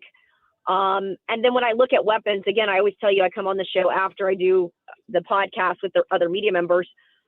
If you look at, yes, Travis Kelce is a hell of a weapon. Yes, Tyreek Hill is Tyreek the Freak for a reason. Yes, they are likely getting, Clyde Edwards-Helaire back, but when you look at all of the weapons the Cowboys have, from Dalton Schultz to throw Blake Jarwin in there, Tony Pollard, Ezekiel Elliott, Amari, Michael Gallup, Cedric Wilson, if you want to get creative, Connor McGovern, when you put him in the jumbo package, they have a lot of weapons, and I think that's what makes it hard to scheme against this team and why they have the number one ranked offense right now because of that. So I'm not saying that Patrick Mahomes and the Chiefs are a rollover team and you should overlook them. But yes, they've been on this 3-game win streak. I just don't know if I'm convinced that they've turned the corner. I think that he struggled being patient this year. I think that some of the improvisation is kind of catching up with him. And I look at the pressure that they were able to put on Matt Ryan last week. And if they can apply a similar pressure defensively, particularly in the secondary, I think this could be a tough game for Mahomes and the Chiefs. And the way the Cowboys defense has been playing is Jane Slater from the NFL Network joins us here on the Blitz. And I think about last week, they hold the Falcons team to a field goal without Randy Gregory. They've been without DeMarcus Lawrence, and quite honestly, you're watching that game going, oh, who's that guy? And you go look him up. I mean, that's what's incredible. They were getting pressure on Matt Ryan with who? I mean, yeah, you've got to really give Dan Quinn and those guys a ton of credit, which probably gives them a lot of credit going into a game against Patrick Mahomes. I mean, even, Jordan Lewis played a great game last week. Anthony Brown with an interception. I mean, this defense is playing at a high level, and because of all the weapons on offense, I don't think we're spending enough time giving those guys credit. Can you just imagine if the Cowboys hadn't decided to move on from Tom Sula and Mike Nolan? I literally had this thought watching the game. I feel like Micah's rookie season would have been wasted. I feel like they wouldn't have been able to adapt to the loss of 2 of your defensive ends and asking these young guys to step up. I feel like I don't think I'd ever see Jaron Kearse wearing the green dot. In other words, I mean, to see Anthony Brown and Jordan Lewis, finally become the players that this team had hoped that they would become. It's just amazing to see what Dan Quinn and we don't give enough credit to George Edwards and Joe Witt and Aiden Dirty for what they've been able to get from their guys. They have maximized their talent. They're not afraid to go back to the drawing board. They're creative. The thing I was kicking around was when Micah Parsons said to us at camp, I want to learn defensive end. And I think all of us, and if anyone says that they didn't question it, they're lying. Sitting there going, this linebacker, it'd be like Sean Lee or Jalen Smith saying, yeah, I think I can play defensive end. You're like, come on. Yep. And the last time you played it was in high school, and the fact that Dan Quinn's like, all right, let's get you some reps. Let's see how you do, and how that ability to tinker with it a little bit has led you versatility and unpredictability in your defense. And so I think that's what's really interesting to me. And then when I look at, even Kellen Moore, you paid Ezekiel Elliott all that money as your running back, but you're not afraid to use a guy like Tony Pollard. It's just the way that they've been able to create mismatches this year. And again, the week before we were talking about the sky is falling, and I kept saying, I think that this is an outlier game. I truly think this was one of those games where we all have them. It's a bad day at the office. doesn't define who you are. And it's not like I'm being a homer or a cheerleader here. I'm just saying I've covered this team for a while, and the mental resilience of this group is what stands out to me. Micah Parsons, talking about we can't be, he used more colorful language, we can't be messed with. And like, that is the mentality of this group. And him even saying, I don't like losing. And even today we were talking to him about this matchup with Mahomes, and he said, to be the best, you've got to beat the best. And I love when you talk to these guys, it's not that they're cocky. And I've said this to you before, Jason, they are confident. And I don't think that some of these young guys really enjoyed what comes with the star on your helmet when things go south. And I think that's something that really resonated with young guys like Micah Parsons. And I think that's good for this locker room. It's going to be interesting to see how it plays out. Jane Slater from the NFL Network on the offensive side with Tyron Smith coming back at left tackle. Does that mean kind of before Tyron got hurt, we saw when Leal Collins came off a suspension, he was working at left guard in place of Connor, leaving Steele at right tackle. Do you think that is something that they will go back to this week where you still have Leal Collins on the field just at guard? It's really hard to say, honestly, because I tried to get that out of McCarthy today in the press conference. He just basically said they're still playing with some combinations. The way I framed it was, should we assume that means that Tyron goes right back to left, you stick Lyle at right, or are you playing with combinations? And he said, we're still going to be playing with some of the combinations. And he also wanted at least a week's worth of practice for Tyron Smith, even though Jerry Jones essentially said to us, it's looking good. So that tells you everything you need to know. But, I know they're not happy with Connor Williams, and it's a contract year for Connor. And I've kind of been hearing all along their frustration with them. And, penalties are something that he really focused on even before the Broncos game. I think I was on your show talking about it. They spent more time on the tape and on the video. And I kind of got a little deja vu because ahead of the Broncos game, he said the exact same thing. Uncommon opponent, haven't played them in a couple of years, spending more time on the tape than on the field, focusing on the penalties. I'm like, well, I hope it's not the same result that we saw against the Broncos. But I get the sense that there is a possibility there that, maybe they tinker with that guard position, that they're not completely happy with it. So we'll see. And it's going to be interesting because, again, Connor leads the league in penalties, number of penalties called and number of yards. And I'm guessing there's no bonus for that in his contract for leading the league in a specific stat category. Now let's talk about Michael Gallup. Getting him back really seems to open up a lot of great things for CeeDee Lamb. And you think about Gallup, his first game back looked like he was trying to feel his way a little bit, figure out his rhythm and whatnot, but CD was just all over the place. He was doing everything, including giving Dak Prescott a black eye. I loved that. What you're referencing is it was on Paramount TV inside the NFL where they do the mic'd up on the sidelines, and CD went up there and headbutted Dak. I think it was after one of his touchdowns, and Dak wasn't wearing his helmet, and he cut him in the eye. Like, he literally started bleeding. Yep. And that was about as dirty as he got, thanks to the play of the offensive line to tie it all in there, Jason. But I think when you've got those guys back, going back to my original point, you have to pick your poison. Which guy are you going to defend against? And even when you heard Mike McCarthy talk about Gallup, maybe there's a little gamesmanship there. Leading up to the game, he said, he is one of our toughest guys when it comes to those uncontested catches. He's incredibly tough to defend. And, that does open it up for other guys when that's your mentality and he's coming back, you think he's going to be a difference maker. I've told you on this program how I feel about Michael Gallup, especially as it being his contract year. You want him to put up the numbers, to help him out with that. But yeah, he's an absolutely dynamic player for them. He's explosive. He can play all over the field for you. And I think he is just still figuring out his groove, not too dissimilar from what we saw with Dak, still kind of working out some of the rest of the kinks. If you think about it, we have not seen Michael Gallup play since week 1, as when he hurt himself. So I would imagine with the calf strain, it's going to take a little bit for you to just work out some of the kinks, but I have no reason to believe that he won't, be back and ready to go this week against the Chiefs. Last week, Mike McCarthy called it Red Ass Week and gave everybody some anti-monkey butt powder. What's the theme this week?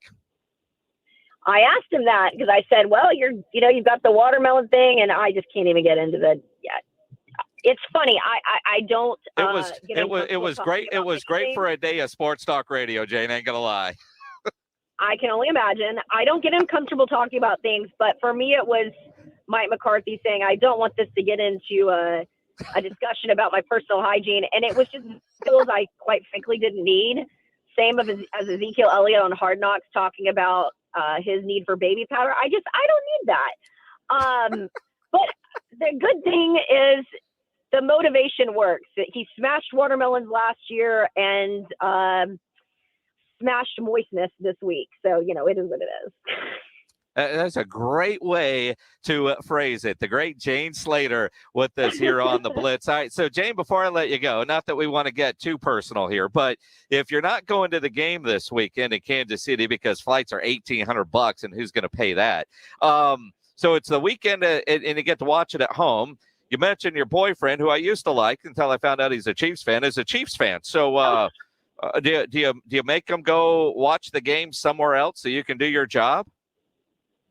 Well, he is a hockey coach for Jesuit up here in Dallas, and so he typically is busy with the hockey team. So I don't know if I'm necessarily going to have him choose. In fact, I actually got a Kansas City Chiefs shirt to wear during the Super Bowl, and they lost miserably. So I don't know if I'm allowed to watch Chiefs games with him. We don't watch Chiefs games together. I'm typically working. So I would imagine I'm going to be enjoying it on my couch. I'm just like the fans. I enjoy going to the stadium and covering the games. There's nothing like covering the Dallas Cowboys at AT&T Stadium, but there is nothing better because the temperatures are going to drop this weekend a little bit. And I say that when we've got, significant cold fronts moving through the northeast part of the country next week. But, when it gets below 80 for me, it's cold. I'll be snuggled up on my couch with my notes, my 2 laptops, and a heated blanket, really enjoying being able to watch it from the same perspective that fans do. There's nothing better than watching a game at home.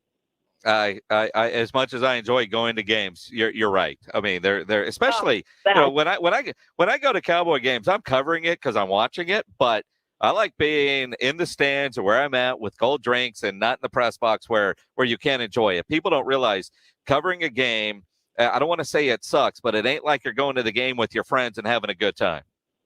No, and a lot of times, I'm up at 4:30, 5 o'clock in the morning. You pack up your suitcase, you roll your suitcase to the stadium. I've probably got 10 or 11 live shots from 7 a.m. until noon. And if it's a 3:25 kick, I'm sitting around for 2.5 hours, taking pictures, tweeting, giving you inactives. And then I have to sit in the press box for another 3:15. And then I've got post game. And of course, everyone at home is going like, sign me up for your job, man. She's jaded. I'll take it. I get it. I know it's falling on deaf ears. There's a lot of people that would say, I'll trade my job for yours any day. I totally understand it. But if you're a fan of football, I don't know about you, Jason, and so I'll throw this back to you. I love, it is the Hidden Valley Ranch dip, the powder with sour cream. Mix it up. I got my celery sticks. There's nothing better than Ruffles potato chips with it.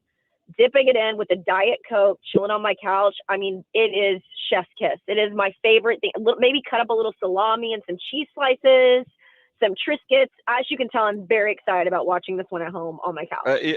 You are. I mean, mine is exactly the same. I mean, except for it's brisket or ribs, Miller Lights, and no vegetable in sight. You've seen me. I mean, I'm not going with veggie dips. enjoy the game this week from the house, and we will catch up and visit next week as we get ready for the Thanksgiving Day game on a short week. Jane Slater, follow her on Twitter at Slater NFL. Of course, watch her on the NFL Network and listen to so many of the great podcasts that she's a part of. Jane, have a great week. I appreciate it. Bye, guys. Hopefully we're talking about a win next week, too. We will. I'm confident we will.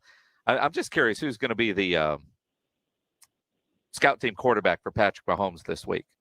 Who's going to run around crazy, sidearm throws going that way as they prepare for Patrick Mahomes? that'll be interesting to find out who drew those duties. Jane, have a great week. We'll talk to you next. You too. Bye-bye. Jane Slater from the NFL Network as she joins us here on the Blitz every week. Come see us here. Come join us. We're at Texas Cheer Liquor Store number 2 at 1604 and Petranco. We've got free samples here, so Rudy J is here because there's free samples. Michael Jimenez has showed up. John Dyer has showed up. I mean, you got the samples bottles and then Rudy J's bottle.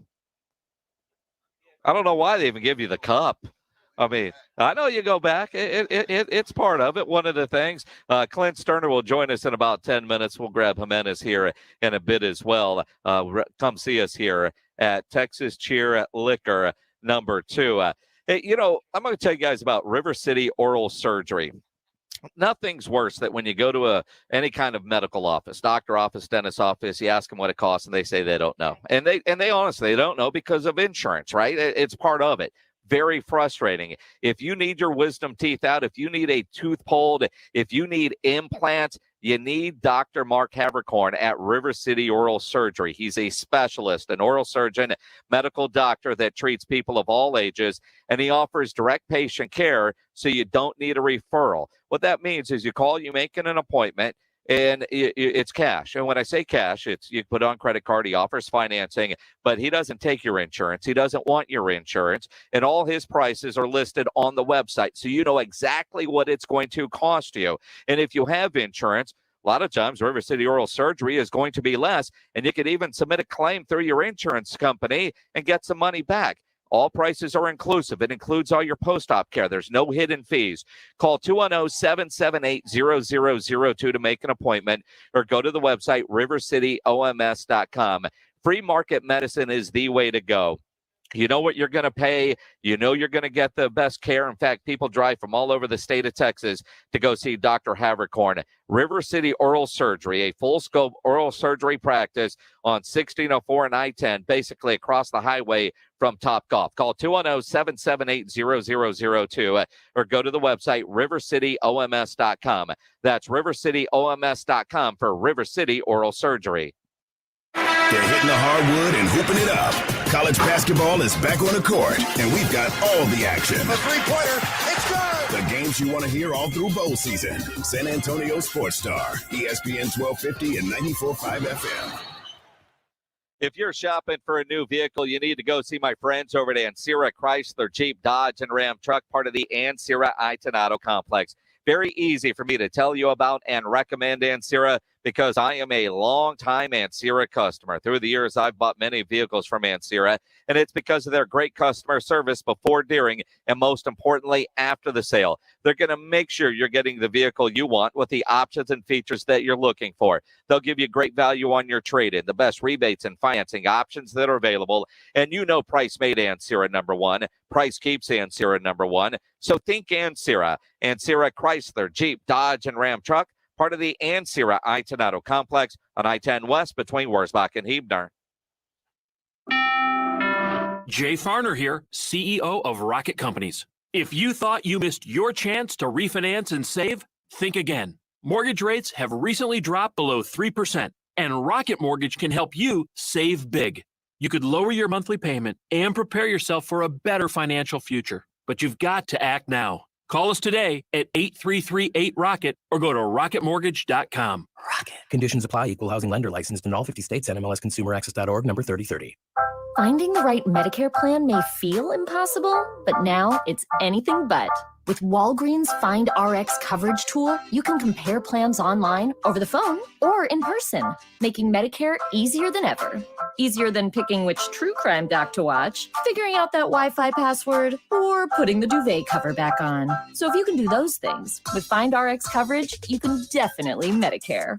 Find the plan that's right for you by visiting walgreens.com/Medicare. I struggled with symptoms like frequent gas and stomach pain for years. I was bloated all the time with daily diarrhea. At first, I thought it was what I was eating. I kept thinking it was stomach issues. So I did my research and talked to my doctor, and we finally uncovered the truth. It was actually EPI. Exocrine pancreatic insufficiency, or EPI, is a condition where your pancreas is unable to help break down your food. It can lead to symptoms like diarrhea, gas, bloating, stomach pain, unexplained weight loss, and oily stools. And EPI symptoms can be confused with those of other common digestive conditions like irritable bowel syndrome, Crohn's, and celiac disease.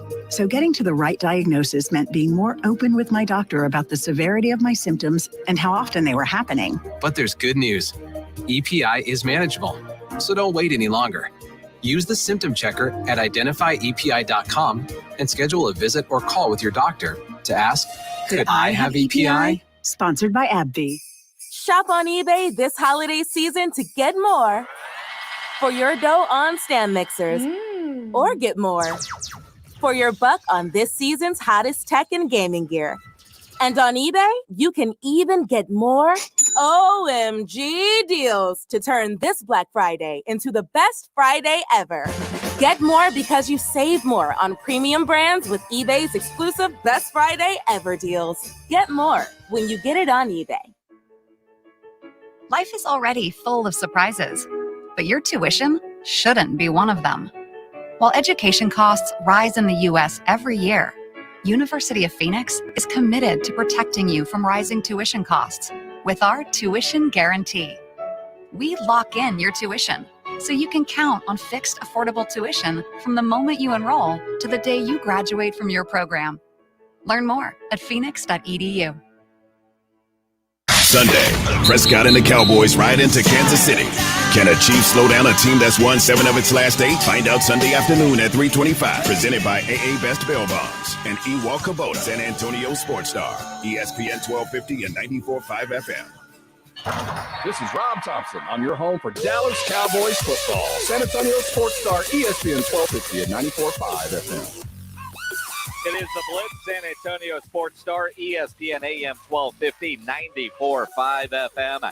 I'm Jason Minix. We're live out at Texas Cheer Liquor, number 2, Petranco and 1604. We're here till 7, so a little more than an hour.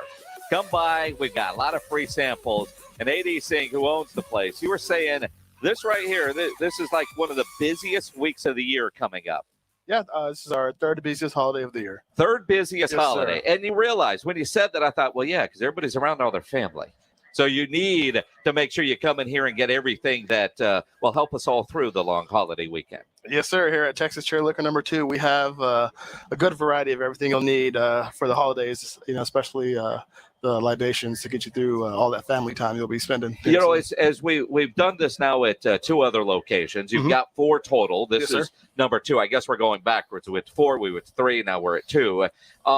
Everyone looks a little bit different. Yeah. And your selection is different, which I find interesting. Yeah, we definitely, cater to the neighborhoods, and whatever we have in our stores is kind of, the catalog is definitely for what the neighborhoods want. But obviously, if somebody came in and said, I want this, we'll get it for you'll get it for them. Oh, for sure. Which is the key. It's that great customer service that you give. All right, so we're tasting some bourbons today. Yes, sir. It's we have 2 barrel picks that we bought whole barrels of. We have a Maker's Mark Private Select barrel we're sampling and a Knob Creek rye barrel we're sampling today. And I know there's 2. There's really one because Rudy's taking one for himself. Rudy's like an only child and doesn't know how to share. There's nothing wrong with that. But as people come in and we're getting ready for the holiday season. Yes, and a lot of people will give bottles as gifts. If you're in sales and you've got clients, you want to take them a bottle. You're going to somebody's house for dinner. And if you're not sure what they want, how much do you guys help say, well, this seems popular, or get them this or get them that? I mean, how much of that goes into what we're going to see this week, next week, and then on in December for the holiday season? No, we definitely, if we definitely try to help out the customer, make the selection if they aren't necessarily sure what, that person that they're buying the ball for, if they're not sure what they like, and we'll definitely, kind of steer them in the right direction. What's popular right now? Bourbon, whiskey, any type of whiskey is popular during the holidays. It's a good gift to give. But the bourbon craze, yes, sir, makes it hard to buy bourbon. It does make a few selections harder to get, but there's plenty of great options at great prices that are available. ADC. You got the 4 locations. We're at number 2 right now, which is 1604 in Petranco. Appreciate you having us out once again. I don't know that anybody appreciates it more than Rudy J, but we always love the hospitality when we're here at Texas Cheer. Liquor stores are closed on Thanksgiving, so stock up before. Oh, that's good to know. So, yes, sir. So what are the rules coming up? There's always rules because we live in Texas. The state of Texas makes all liquor stores close on Thanksgiving Day, Christmas Day, and New Year's Day. So make sure you're stocked up by Thanksgiving Eve, Christmas Eve. So Wednesday night, do you stay up till like 11:59? No, 9 p.m. Oh, 9 p.m. Yes, sir. 9 p.m. All right. So good point. Make Stock sure you up get your before. stuff ahead of time. Yeah, don't call me. And don't wait until the last minute either. Exactly. Don't wait until the last minute. Yes, sir. Appreciate it. AD saying always great hospitality. Coming up, Clint Stoerner, former Dallas Cowboy quarterback, is going to join us. He does sports radio down in Houston as well. We will talk to Clint Stoerner as we continue here on the Blitz. You know, you think about the holiday weekend, everything going on. You have all your plans. None of you plan on getting arrested, but some of you will. Maybe it's not you, but it's a family member, a friend of yours, the guy that hosts your morning show on your station. Whatever happens, you get arrested. You get a friend that gets arrested. They need to get out of jail fast. You know, the best way to do that is to call my good friend Albert and his great staff. 210-225-2121. Text the word bail to 474747, or you can even start the bonding process online at mybestbailbonds.com. You don't have to call attorneys or anybody else to get out of jail, and you don't want to be forced into a PR bond. If the jail offers you a PR bond, make sure you truly understand what all those conditions are before accepting it. Your best option, AA Best Bail Bonds. Nobody beats their price. They have payment plans available, offer a free shuttle service. They're discreet and confidential and open 24/7. Offices all over San Antonio and Texas, services nationwide. If you're up in Dallas, down in Corpus, in the Valley, anywhere in between, license number 149. Call AA Best Bail Bonds, 210-225-2121, or go online, mybestbailbonds.com. The college football tradition lives here with in-depth analysis and breakdowns from our team during the week of the Aggies, the Longhorns, UTSA, and more. Catch the gridiron action on Saturdays with live play-by-play from around the country. Bowl season. Let's go! The college football playoff and the national championship comes to life right here. Love it! On San Antonio Sports Star, ESPN 1250 and 94.5 FM.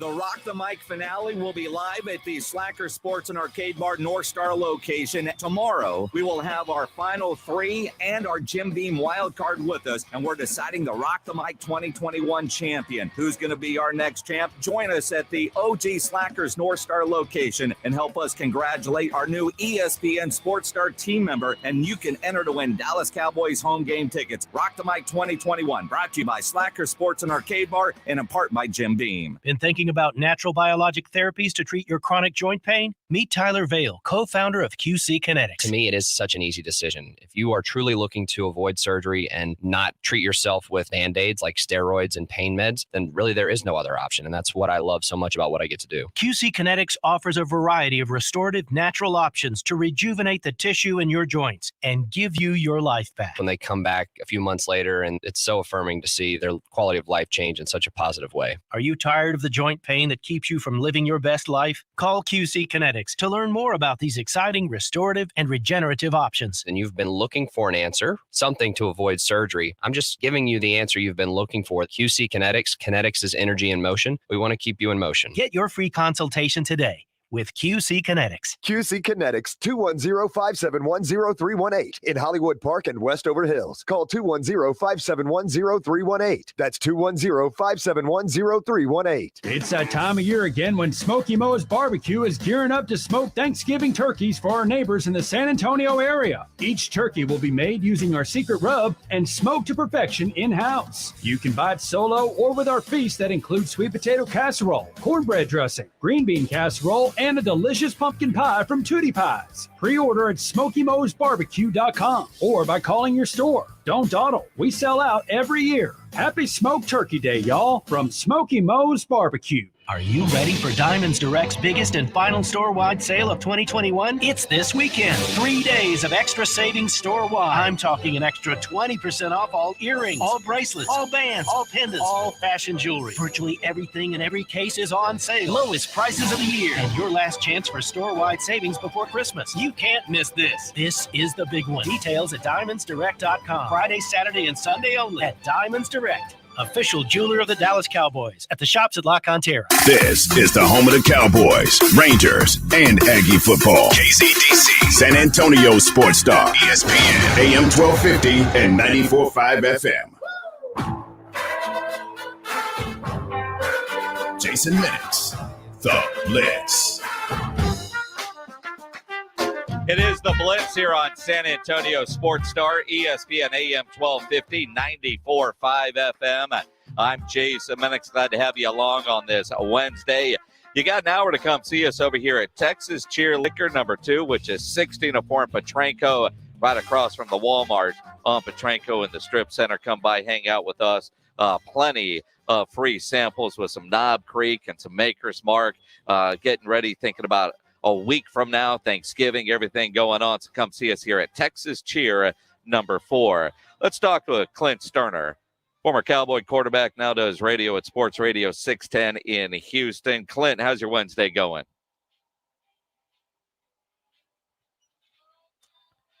Well, maybe we don't have Clint Stoerner. Carl Schoening, do we have Clint Stoerner?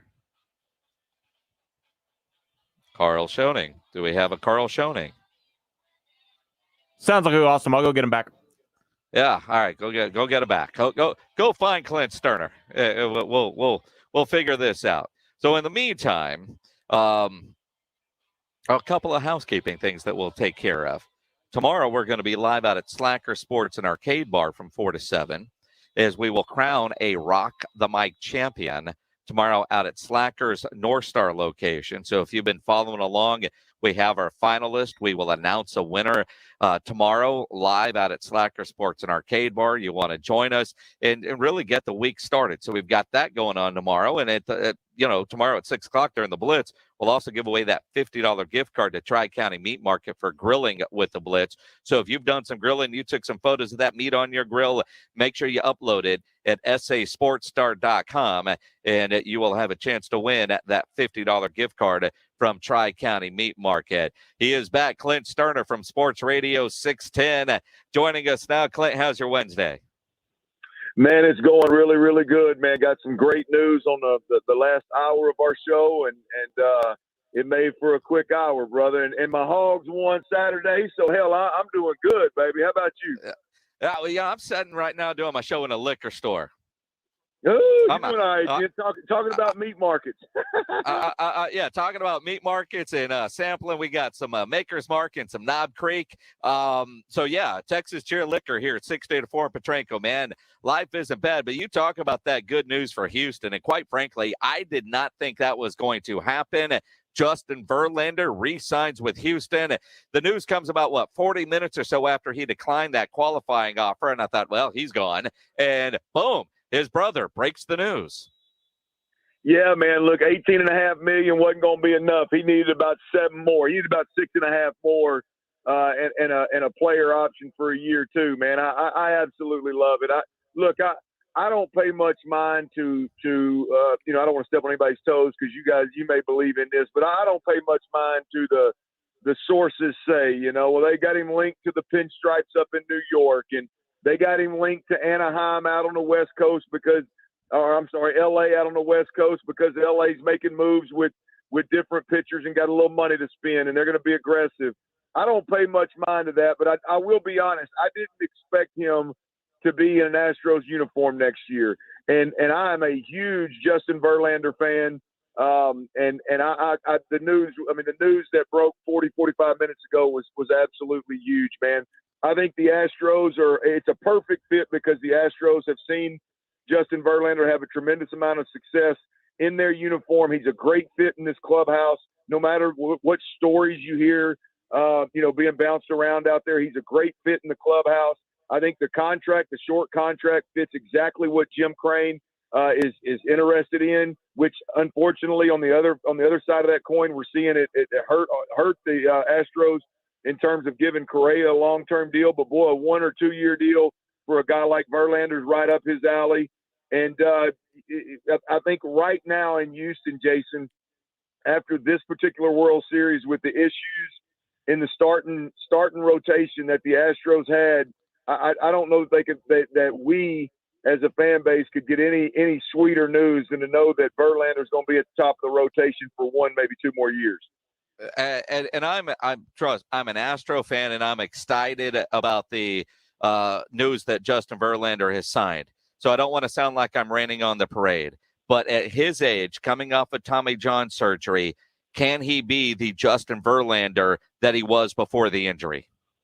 Well, Jason, I'm going to lean on. We had John Heyman of our MLB insider. We had him on. He knows the league inside and out as well as anybody in the business. And his answer to that particular question, that exact question, was that the only thing we have to go off of is the workout that he had. I think that took place about 3 or 4 days after the World Series wrapped up. He had a workout, and I don't remember all the teams that were in attendance, but there was half of Major League Baseball. About 20. Yeah, they were in attendance, Jason, and if we base it off of how aggressive those Major League Baseball teams were after that workout, you got to feel like the great minds in Major League Baseball, you got to feel like they think that Justin Verlander is going to be maybe not the Cy Young winner that he once was, but they definitely feel like he's going to be great moving forward, regardless of his age and regardless of the surgery. So base it on what we know of, not a bunch of speculation, but what we know of, the great minds in the league that watched him. If they're confident that he's going to be okay, then I am as an Astros fan as well. I'll take it. And then I wonder about the 10 or so teams that didn't show up. What the hell are they thinking? Why wouldn't you go to the workout for Justin Verlander just to see what is potentially there? And again, it's not a ridiculous contract. When you think about baseball money for a player of his age and what he's ultimately going to be getting with his resume. Clint Stoerner from Sports Radio 610 joining us here on the Blitz. You played it for the Cowboys. You played for Arkansas. You talked about your Hogs getting a big win this weekend. And I really do love the Sam Pittman story that we're seeing from Arkansas this year.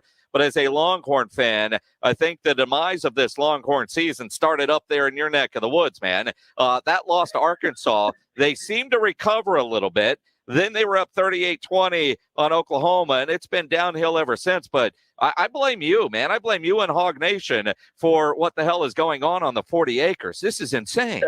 Hey, brother, look, usually I don't want my man Jason. I don't want Meanix blaming nothing on me. I want to stay in good graces. Hey, but look here, me and Hog Nation, we'll take this one, brother, and we'll take it with a smile on our face. It's bad what's going on in Austin, man. And you know it. Hell, all of Texas knows it. All the fan base knows it. The question is what happens with Sark, man. I mean, I know it's early, but damn, it's bad, and I think it's a conversation worth having. You think about it, and I thought after that Arkansas game, the worst was that expensive bottle of tequila that I had to send you. But you look now. And I said a couple of weeks ago when a friend of mine who's a diehard UT fan, Sark might not survive the year. I said, you're crazy. You got to give him more time. But then you lose at home to Kansas. And I don't know what's worse, the loss to Kansas or the fact that you gave up 57 to Kansas. A week after you had your assistant coach with a stripper girlfriend that goes by Paula Sass and her monkey bites a kid on Halloween. And then you have, a player on your team with a video camera out recording stuff going on the bus. I mean, there's a lot of things going wrong right now in Austin, and you wonder, will he survive year one? Well, I think there's a couple of things at play here, man, and that make it a unique situation, if you will. Because I agree, if it were just a normal season, Big 12 was staying together and Texas was staying put, I think you go, hey, man, he's playing with other different regimes, players. Clearly, there's guys that he's not going to see eye to eye with. It may take him a while to win over the locker room. But let's be honest, man. As you mentioned, it's a lot worse than it should be. Not being inside the locker room, I feel pretty confident saying it's a lot worse than it should be when a first-year head coach is taking over for a former regime and the losing and all the dysfunction that comes with that particular scenario. It's worse than it should be. It appears to be trending in the wrong direction as well, week in, week out. Jason, this reminds me of, and you'll be familiar with this, this reminds me of Chad Morris at the University of Arkansas. I thought early on, hey, give Chad some time. He'll figure it out. You know, he's been in the middle of rebuilds before. He's got a great plan. I've heard his plan when he was at SMU. I called one of their games. I heard his plan. Give him some time. But it became blatantly obvious very quickly that he was losing the locker room in an unbelievable way. And every game, he lost it more and more to a point where it was embarrassing the entire program.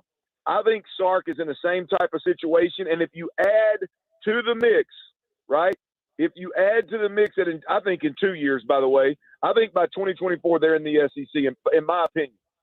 You don't want to stick with Sark because you feel like he deserves it and find out a year or two from now when you're on your way into the SEC that you got to start over and it's worse than you ever thought it would be.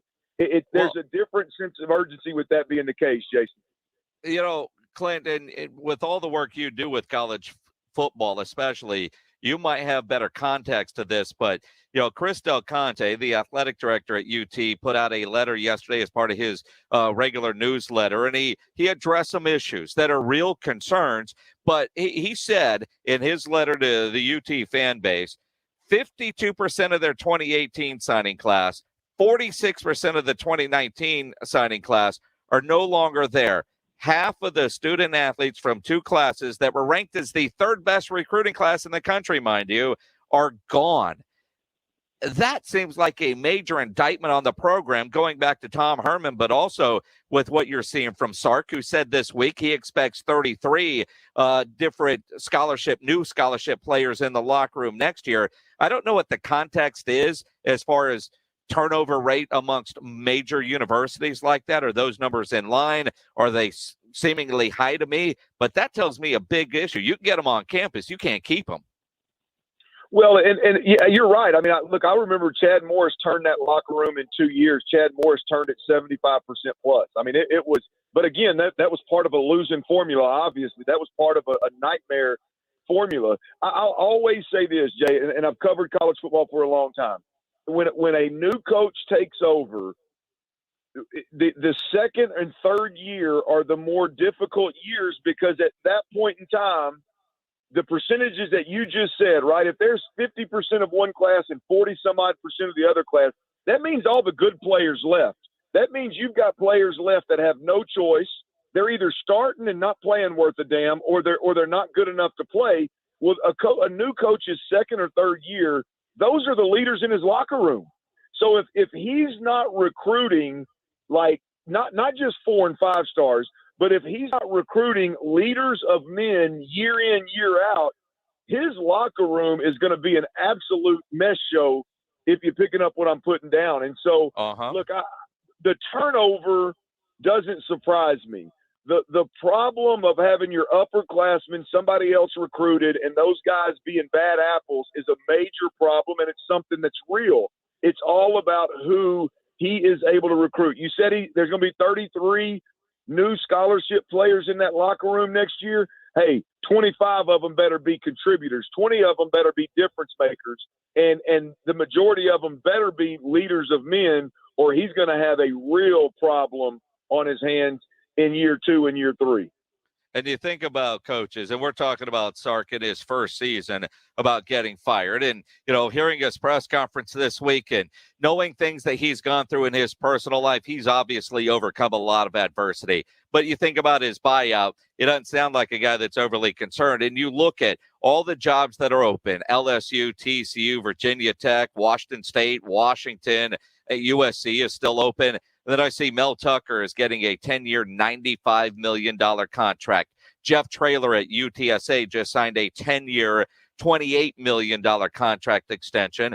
The coaches know what they're getting, but part of the reason they get all that money with big buyouts is because fan bases don't have the patience to put up with losing 5 in a row, to losing at home to Kansas.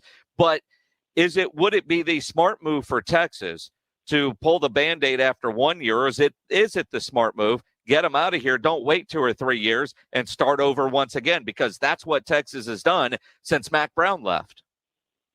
Well, look, I mean, sometimes you got to make the decision, and you got to be willing to stay out of the rearview mirror with it. And I just think I'm glad I'm not the one that has to make that decision, because if you find out, if you let Sarkisian continue to dig for 2 more years, and you find out the year before you go into the SEC that hole is twice as deep as it was when you and I are sitting here having this conversation, then now you've added 3 or 4 or 5 more years onto the misery. So I don't know what the right answer is there, Jason. I just know this.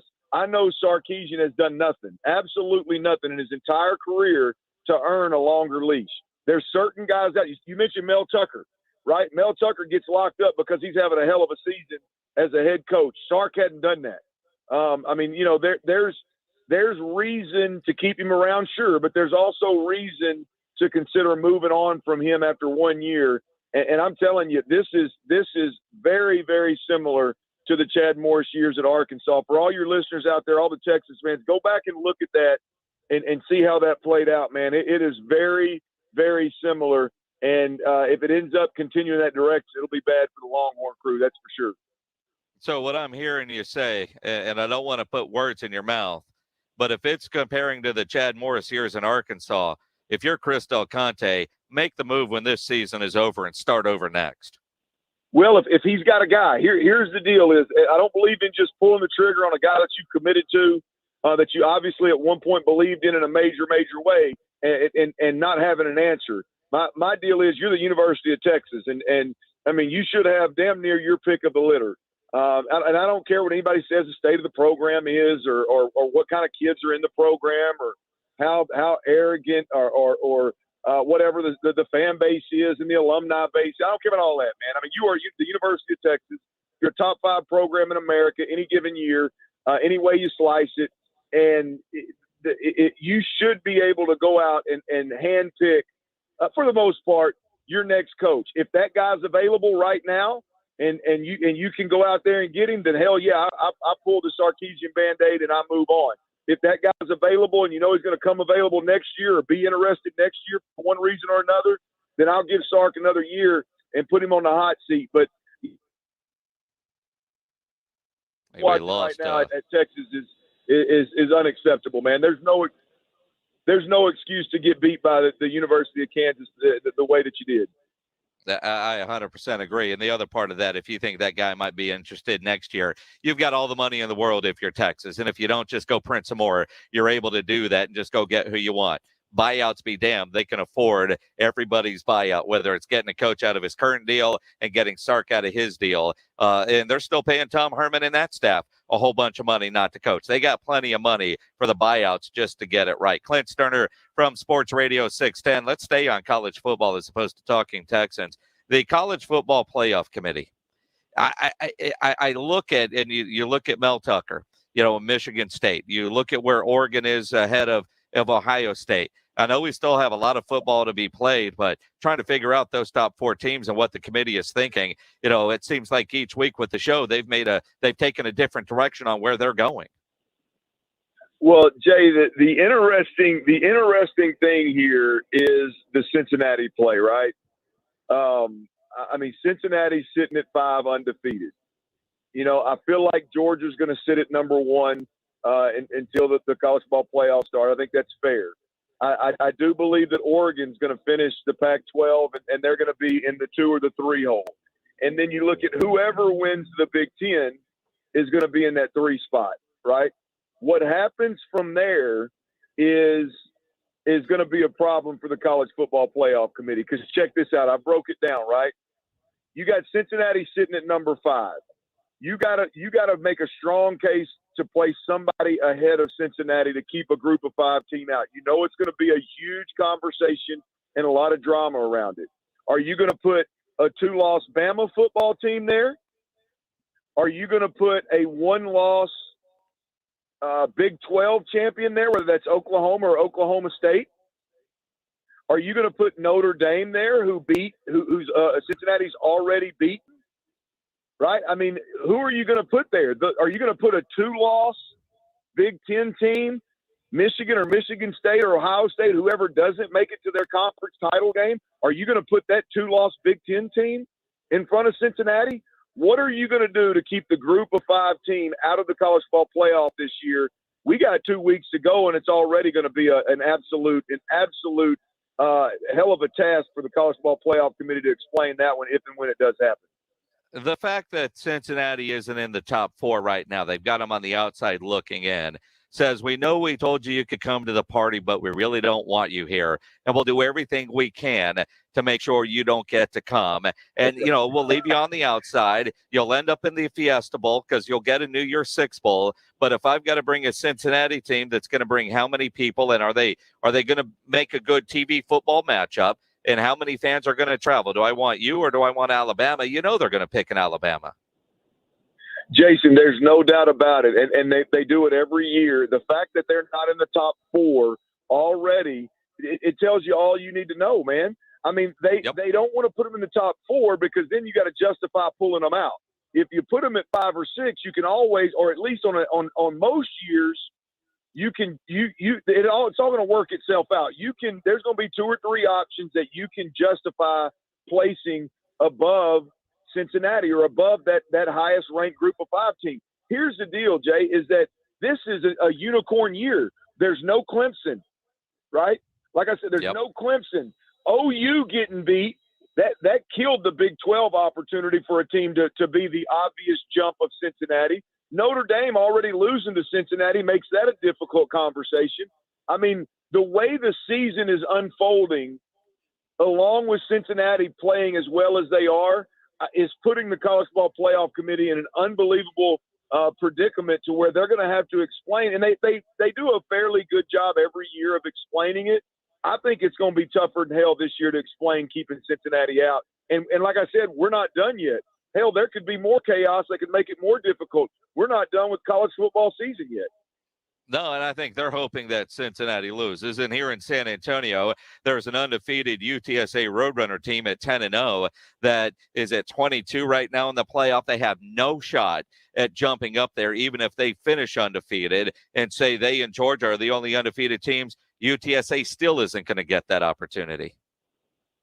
Well, they're not going to get an opportunity any way you slice it. I mean, it's just they're too new to that conversation, right? I mean, they still got to get there, have the kind of season they're having now, put some bigger Power 5 teams on the docket and get those big time W's to get there. But my man Jeff Traylor, what a job he is doing. Barry Loney and the boys out there. I mean, I love those guys. I love to see good people, not just good coaches. I love to see good people have a ton of success and get rewarded, man. I am stoked about the success they're having out there. And I tell you what, whatever bowl game they end up playing at, it's going to be well represented. The program's going to be well represented. And I'm definitely going to be in front of the TV watching it, man. I'm excited about the success they're having out there. Phoenix, man, I love those guys. Yeah, and they got a big one on. It's crazy. They're undefeated, but nothing's done yet. If they don't beat UAB, then it's going to be the major disappointment. They beat UAB at home on Saturday. Then they host the Conference USA Championship game on Friday, December 3rd. So they're undefeated, but it comes down to a one-game playoff, essentially, to get to that Conference Championship game Saturday. Clint Stoerner from Sports Radio 610. Always appreciate the time. Appreciate even more that we didn't spend a second talking about the Texans. Hey, I appreciate that, too. I just did it for about 4 hours, brother. I love you. I hope you get a pay raise after this year, man. That's a hazard pay, as the military would call it, having to do that for 4 hours every day. Clint, man, we'll catch up next week. All right, man. Y'all be good. appreciated. Clint Stoerner, former Cowboy quarterback, Razorback quarterback, working on Sports Radio 610 down in Houston. We're live out at Texas Cheer Liquor, number 2, 1604 in Petranco location. We're here till 7. Tomorrow, we're going to be at Slacker Sports and Arcade Bar from 4 to 7. We will crown our Rock the Mic champion for 2021. This is number 6. Rock the Mic champ number 4, Michael Jimenez, now hosting halftime from noon to 2. He's here getting free samples of Knob Creek and Maker's Mark. We're going to talk to him as we continue here from Texas Cheer Liquor. That coming up next. But first, let me tell you about TSAOG Orthopedics. If you're dealing with any kind of pain, you need to know about TSAOG Orthopedics because injuries do happen. If you twist, pull, pop, or snap something, start with Dr. David Espinosa at TSAOG Orthopedics. He treats all non-surgical orthopedic injuries and has same-day and next-day availability. Telemedicine services are also available. And if you need surgery, you'll get referred to the specialist within TSAOG that can get you out of pain. There's no reason for you to be in pain. If you're hurting, visit Dr. David Espinosa at TSAOG Orthopedics. Learn more at TSAOG.com. That's TSAOG.com, or schedule an appointment by calling 210-804-5490. 804-5490 for TSAOG Orthopedics. ESPN AM 1250 and 94.5 FM. When you're sick, injured, or experiencing a medical problem of any kind, the last thing you want to do is leave your home to find medical care. Now, thanks to Dispatch Health, you don't have to, because Dispatch Health comes to you. That's right. Receive high-quality care from expertly trained medical professionals in the comfort of your own home when you need it. Just call or click, and Dispatch Health comes to your home, able to treat common to complex illnesses and injuries. It's really that simple. Go to dispatchhealth.com now to learn more and download the app so you're always just the touch of a button away from the quality health care you need. Dispatch Health is affordable and in-network with most health insurance plans, including Medicare. It's true, high-quality care from expertly trained medical professionals in the ease and comfort of your own home, all for an affordable price. So the next time you're sick or injured, stay home, stay comfortable, and let Dispatch Health come to you. Go to dispatchhealth.com and say hello to the modern-day house call. That's dispatchhealth.com. Go to dispatchhealth.com. Amy, I need to sell my car, but there's so many choices out there. What should I do? Why not try CarZeus? We do things differently here. You get to talk to really nice people via phone call or text message. And because your time is valuable, we are by appointment only. Most people walk out in under an hour with cash in hand. Also, if you have an offer from the other guys, we'll do our best to compete and keep your business local. What's the catch? No catch. Just go to CarZeus.com. That's CarZeus.com. Answer a few questions about your vehicle, and we'll take it from there. CarZeus, where you, your time, and money are valuable. If your dream vacation doesn't include your spouse, it may be time for a permanent getaway. Call DivorceDude.com at 210-201-0303 and ask for Mark, the Divorce Dude with Pulling Law PLLC. DivorceDude.com can help you get a fast, affordable, agreed divorce. But if you want to fight, the Divorce Dude can fight for you. DivorceDude.com gives you easy legal options and sticks with you every step of the way. If the marriage is over, why fight? DivorceDude.com. Southern Recipe Small Batch Pork Rinds. Score points with some of the boldest, keto-friendly, protein-packed, and low-carb snacks out there. And with their new Southern Recipe Small Batch 6-bag variety pack, you'll get to choose a different flavored pork rind every time. Find Southern Recipe Small Batch at your local H-E-B, and you'll always have pork rinds ready to go. Southern Recipe Small Batch Pork Rinds. Be big, be bold, be adventurous. Southern Recipe Pork Rinds.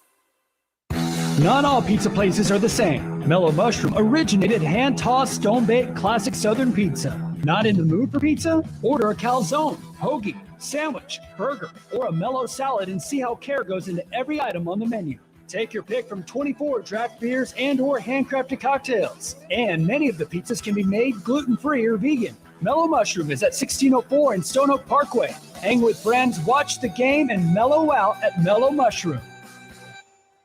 When others treat your fries as an afterthought, all you're left with are cold, soggy fries. That's why Wendy's new fries are ones you won't forget, guaranteed to be hot and crispy, or we'll replace them. We're talking natural cut, skin-on fries, perfectly seasoned with a hint of sea salt. In fact, they're even preferred almost 2-to-1 over McDonald's. These are fries so hot and crispy, they beg a new question.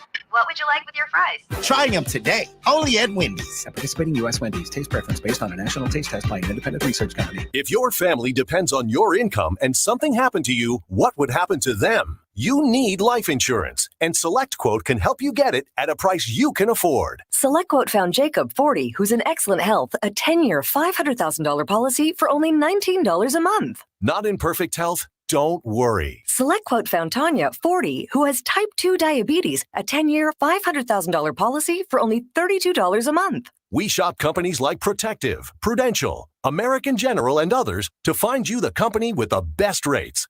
Give your family the security they need at a price you can afford. For your free quote, call 1-800-519-0449. That's 1-800-519-0449. Or go to SelectQuote.com. That's 1-800-519-0449. SelectQuote. We shop, you save. Get full details on the example policies at SelectQuote.com/commercials. Your premium could vary depending on your health, issuing company, and other factors. Not available in all states. This is Jerry Jones, and you're listening to the home of the Dallas Cowboys. San Antonio Sports Star, ESPN 1250 and 94.5 FM. Thank you very much, Jerry. It is San Antonio Sports Star, ESPN AM 1250 and 94.5 FM. We are your home for the Cowboys. Cowboys Chiefs coming up Sunday afternoon, brought to you by AA Best Bail Bonds and Ewald Kubota. You can always register to win free Cowboy tickets at sasportstar.com. Go there, register. While you're there, you got the Pro Football Pick'em Challenge from Pinkerton's Barbecue. Get your picks in before the Thursday night game. You can get a $50 gift card to Pinkerton's and a gift card to Mellow Mushroom.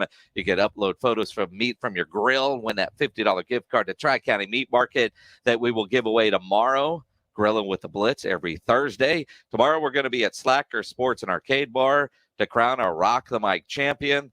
Our fourth winner of that competition, Michael Jimenez, joining us live here at Texas Cheer Liquor. You know, you heard free samples. You jogged on over. You're in my hood. I have to stop by. Absolutely. It's in your contract. Exactly. I live 2 miles from here, so haven't done my run yet, but it'll happen tonight. Oh, so all right. So that's good.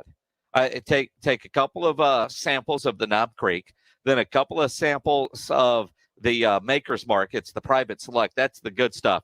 Trust me, it will be the best run you've ever had. That Private Select is no joke. That's pretty good. But I'm going to be honest with you, the Knob Creek was a little strong for me. But it'll put hair on your chest. I felt it growing. Yes, it will happen. So tomorrow we will crown a Rock the Mic champ.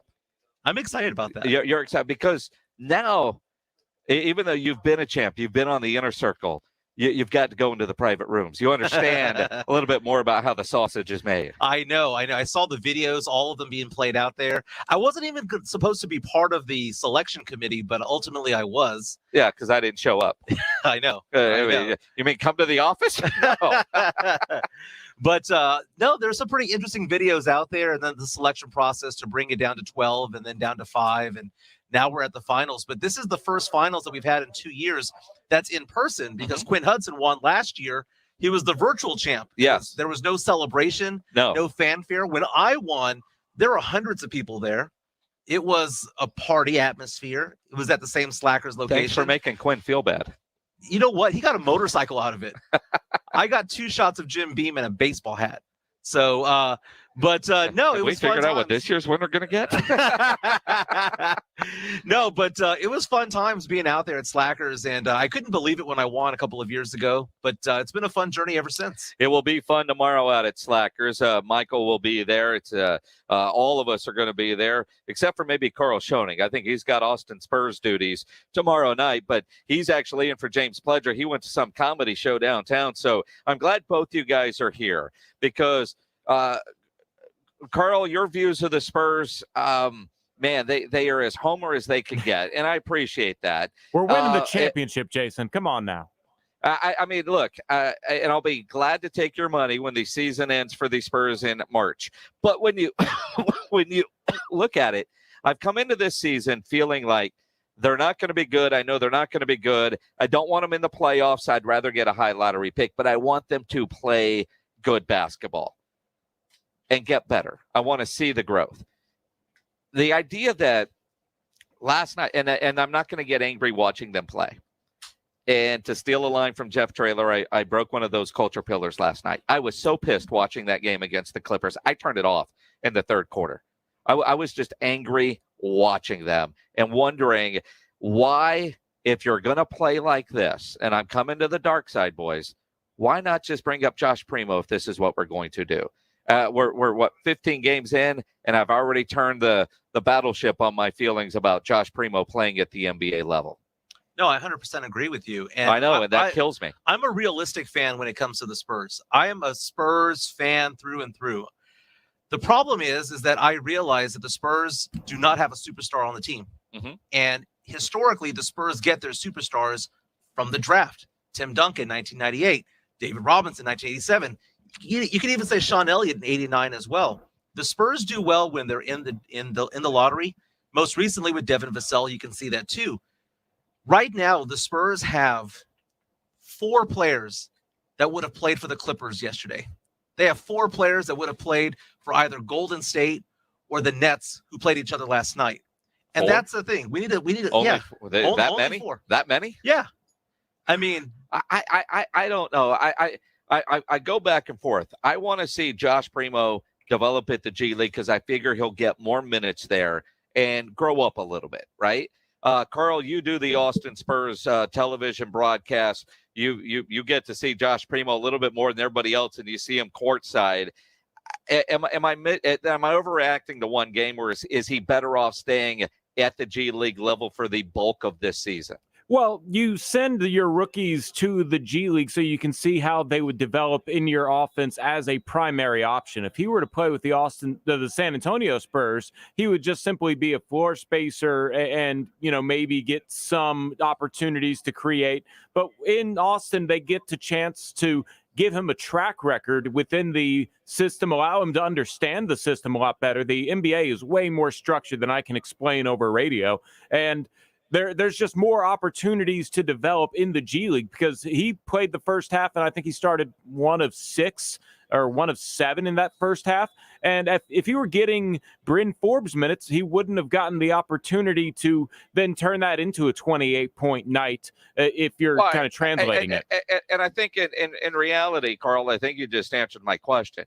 I am so tired of seeing Bryn Forbes already that why not get Josh Primo up here? But I don't want Josh Primo on the San Antonio Spurs roster if he's an up 20, down 20 kind of guy. Can he get meaningful minutes? But I know, Michael, you've been preaching for Primo to be up here. And last night I was thinking, if this is what they're doing, why not? Yeah, I don't see how it benefits him getting 30 minutes a game playing at some gym in Edinburgh, Texas, compared to getting 10 or 12 minutes with the varsity team playing with the Spurs.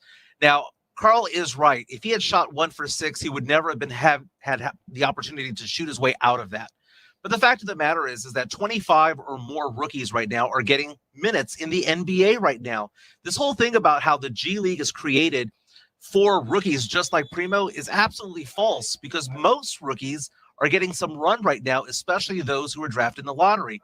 Now, I know that Primo is younger than most rookies. He should be a freshman in college right now. Well, I'm going to stop you there because I think we all know that. I think the idea when they drafted Primo, and I think this is why a lot of us were a little surprised and maybe upset is the right word, when they drafted Primo, because they didn't draft a player that could help this year's team. There's not a spot for him. But if you're drafting for the future, knowing that this year was going to be rough, he's a great pick. Maybe not where he was because we didn't know enough about him, and none of the draft boards that you follow had him going that high. But, we trust the process with the San Antonio Spurs. But they didn't draft him to help this year's Spurs team. They drafted him to be in Austin based on the position he played. They didn't take a position of need during the draft. Well, I was borderline furious when they drafted him. Going to be completely honest with you when it comes to that. Because you didn't know who he was. Well, I mean, you didn't know who he was. You don't watch Alabama basketball. Don't lie. Well, I watch LSU basketball, but I was looking for Cam Thomas at the time, not necessarily Joshua Primo. But I was upset. I mean, I had heard the name, I had seen highlights, and I had seen that he was going up the draft mocks, right? But the thing about it is that when Brian Wright answered the question saying that this was a draft pick being made because he was a potential top 5 or 6 pick in this year's draft, that made me take a look back and go, okay, If you think he has the potential of being a star, but I have to wait 2 or 3 years for that, I'm perfectly fine with that as a Spurs fan. And that's why he gets these reps in Austin. It's worked so far. You look at Kyle Anderson, you look at Corey Joseph, DeJounte Murray, Derek White, all these guys that were late first-round picks, Keldon Johnson. Yeah, of course. They're developing into solid NBA players that'll have 10-year careers, including Bryn Forbes. This is how the Spurs develop guys, not looking at the short term of how they can help this year, next year, how they can be 10-year NBA players, and hopefully with the Spurs.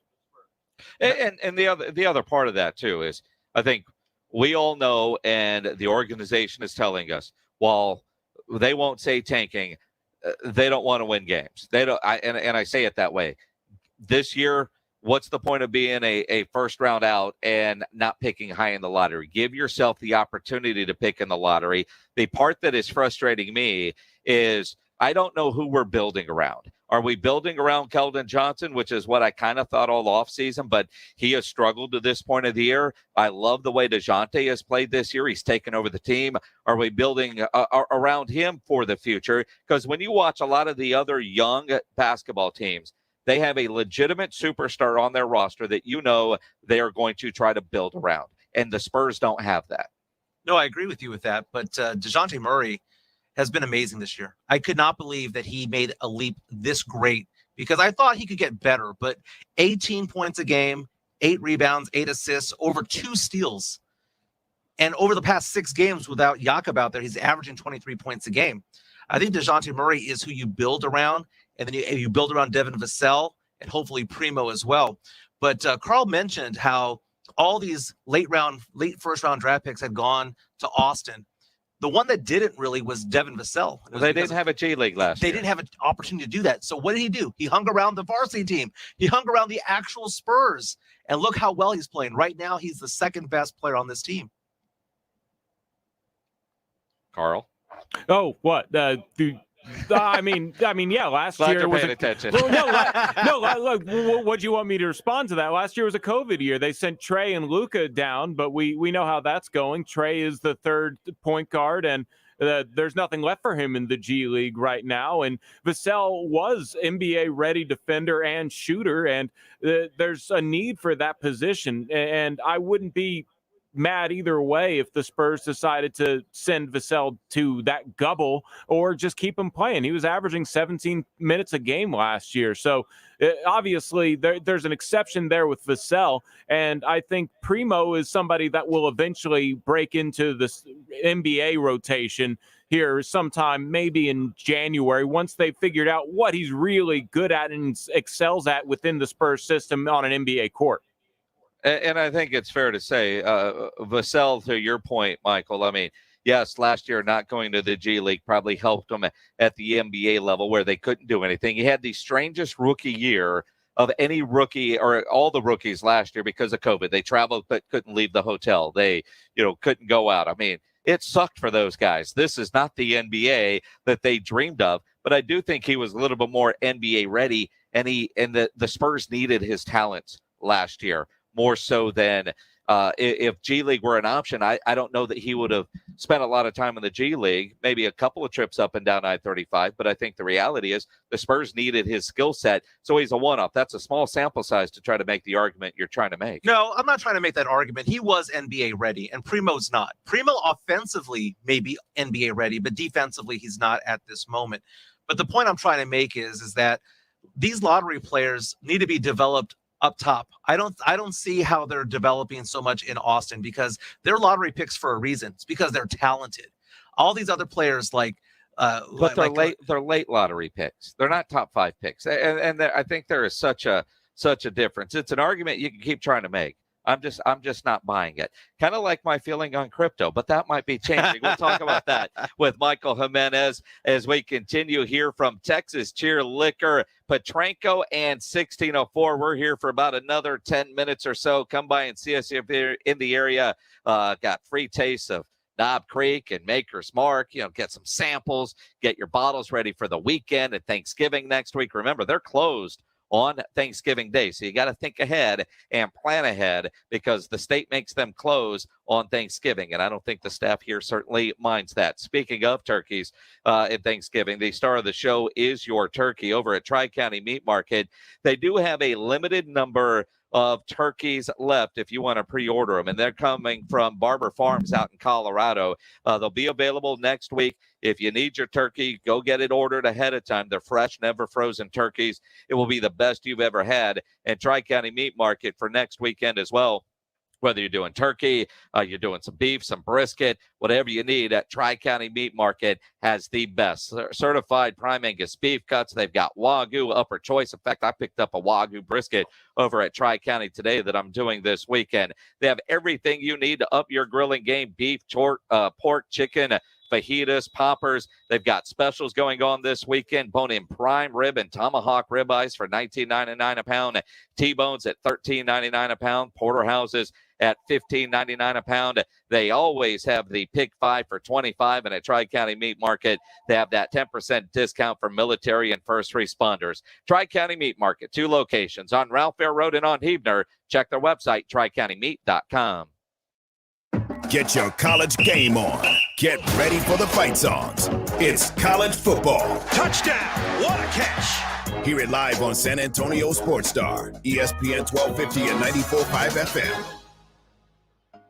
Alamo Water Softeners is having a Black Friday special until November 27th. Purchase one of their bundles between today and November 27th and receive a free 1-year tune-up on your water softener and a free water heater flush. Jason Minix here. Alamo Water Softeners has water treatment bundles with special pricing to give your home the highest quality water treatment, and they're offering 0% financing for 2 years with approved credit. Discover the Alamo Water Softeners difference at alamowatersofteners.com.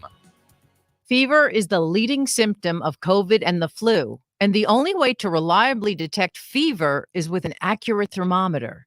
Be vigilant and be accurate with the Exergen Temporal Scanner, proven in more than 100 clinical studies. Don't rely on non-contact thermometers. They are proven to be inaccurate and will not reliably detect a fever that might mean COVID. Be sure to seek medical advice at the first sign of fever. Learn more at Exergen.com. Avid golfer Cam Warren played with joint pain for as long as he could. Couldn't play golf for any extended period of time without braces and pain and chewing Advil for the entire day. Then he turned to steroids. Cortisone would last a few months, but it just inevitably came right back. Got to the point where I would have to wear ice packs to bed. When the word surgery came up, Cam started looking elsewhere, and he found QC Kinetics. Natural biologic therapies, regenerative treatments that can repair and restore damaged tissue with no drugs, no surgery, no downtime.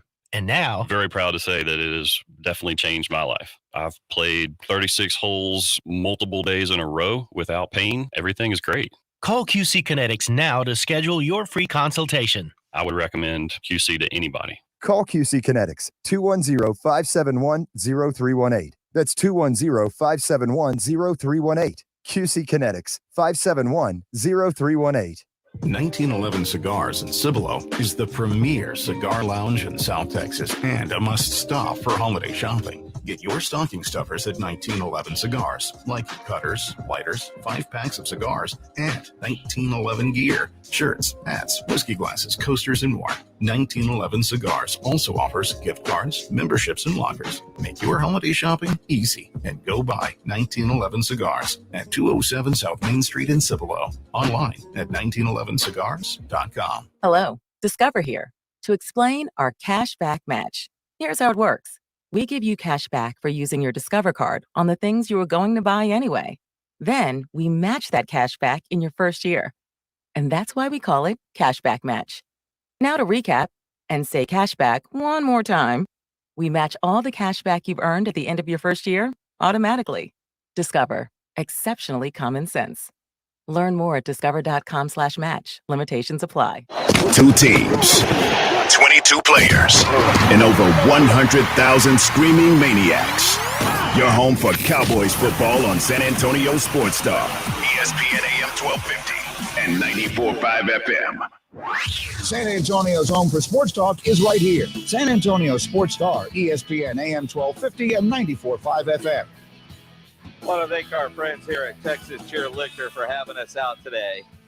We're at the 1604 Petranco location. Again, they are closed. All of them are. The state requires it on Thursday, Thanksgiving Day. So plan ahead, plan accordingly. You know you're going to be with family. You know you need to stop in at Texas Cheer. I'm Jason Minix. Michael Jimenez, Rock the Mic champ number 4. He hosts halftime from noon to 2 every day now. You've turned this into a real thing because your real job allows you that flexibility, which is a financial advisor. That's what you do.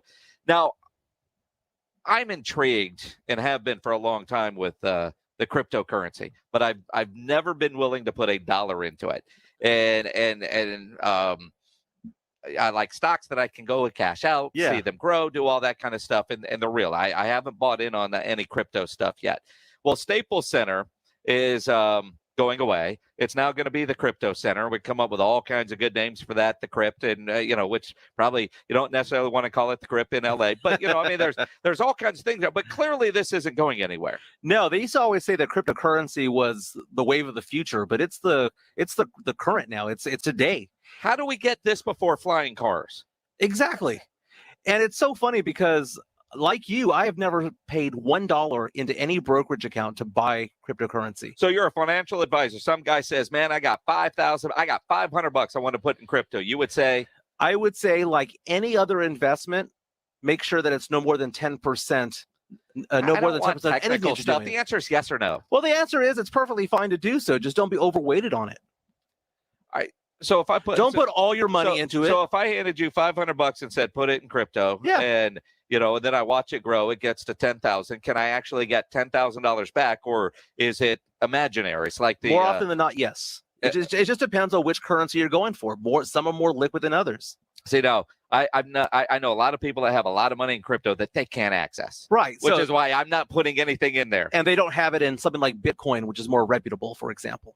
I don't know what they've got it in. They just, man, I got all kinds in this crap. And I'm like, all right, good for you. There's a lot of people who've made a lot of money off of this, but there's a lot of people who've made a lot of paper money where they put in $1,000 and it grows to $30,000, but they can't access it because they can't sell it. Either there's restrictions to it or no one wants to buy it off of them. Everything is worth what someone is willing to pay for it. And that's the thing. For those of us that are listening that are like me, have we missed the golden opportunity when it comes to cryptocurrency? I don't think so. It's going to be around forever. It's going to be around forever. So I can buy in now. You can buy in now. I can call my financial advisor. You can diversify. Who's not named Michael Jimenez. You can diversify your portfolio. I do not do business with you. No, but we've talked. We have, and there's no, I'm kidding. We just haven't pulled the trigger on it yet. But now I'm curious. No, it's just don't be overweighted. Don't be overweighted. No more than 10% in anything. Company stock. Don't have more than 10% in any one individual security. It's just like anything else. It's just another form of investment. Tomorrow, the Blitz is live out at Slacker Sports and Arcade Bar. The North Star location will crown a Rock the Mic champ. Appreciate everybody here at Texas Cheer 1604 in Petranco. R&R in the morning starts at 7. We'll talk to you tomorrow at 4. Rock the Mic moves into the voting phase. 12 finalists, live auditions, and only one 2021 Rock the Mic winner. Hi, this is Carolina Teague, the Rock the Mic 2 winner. Vote for your favorite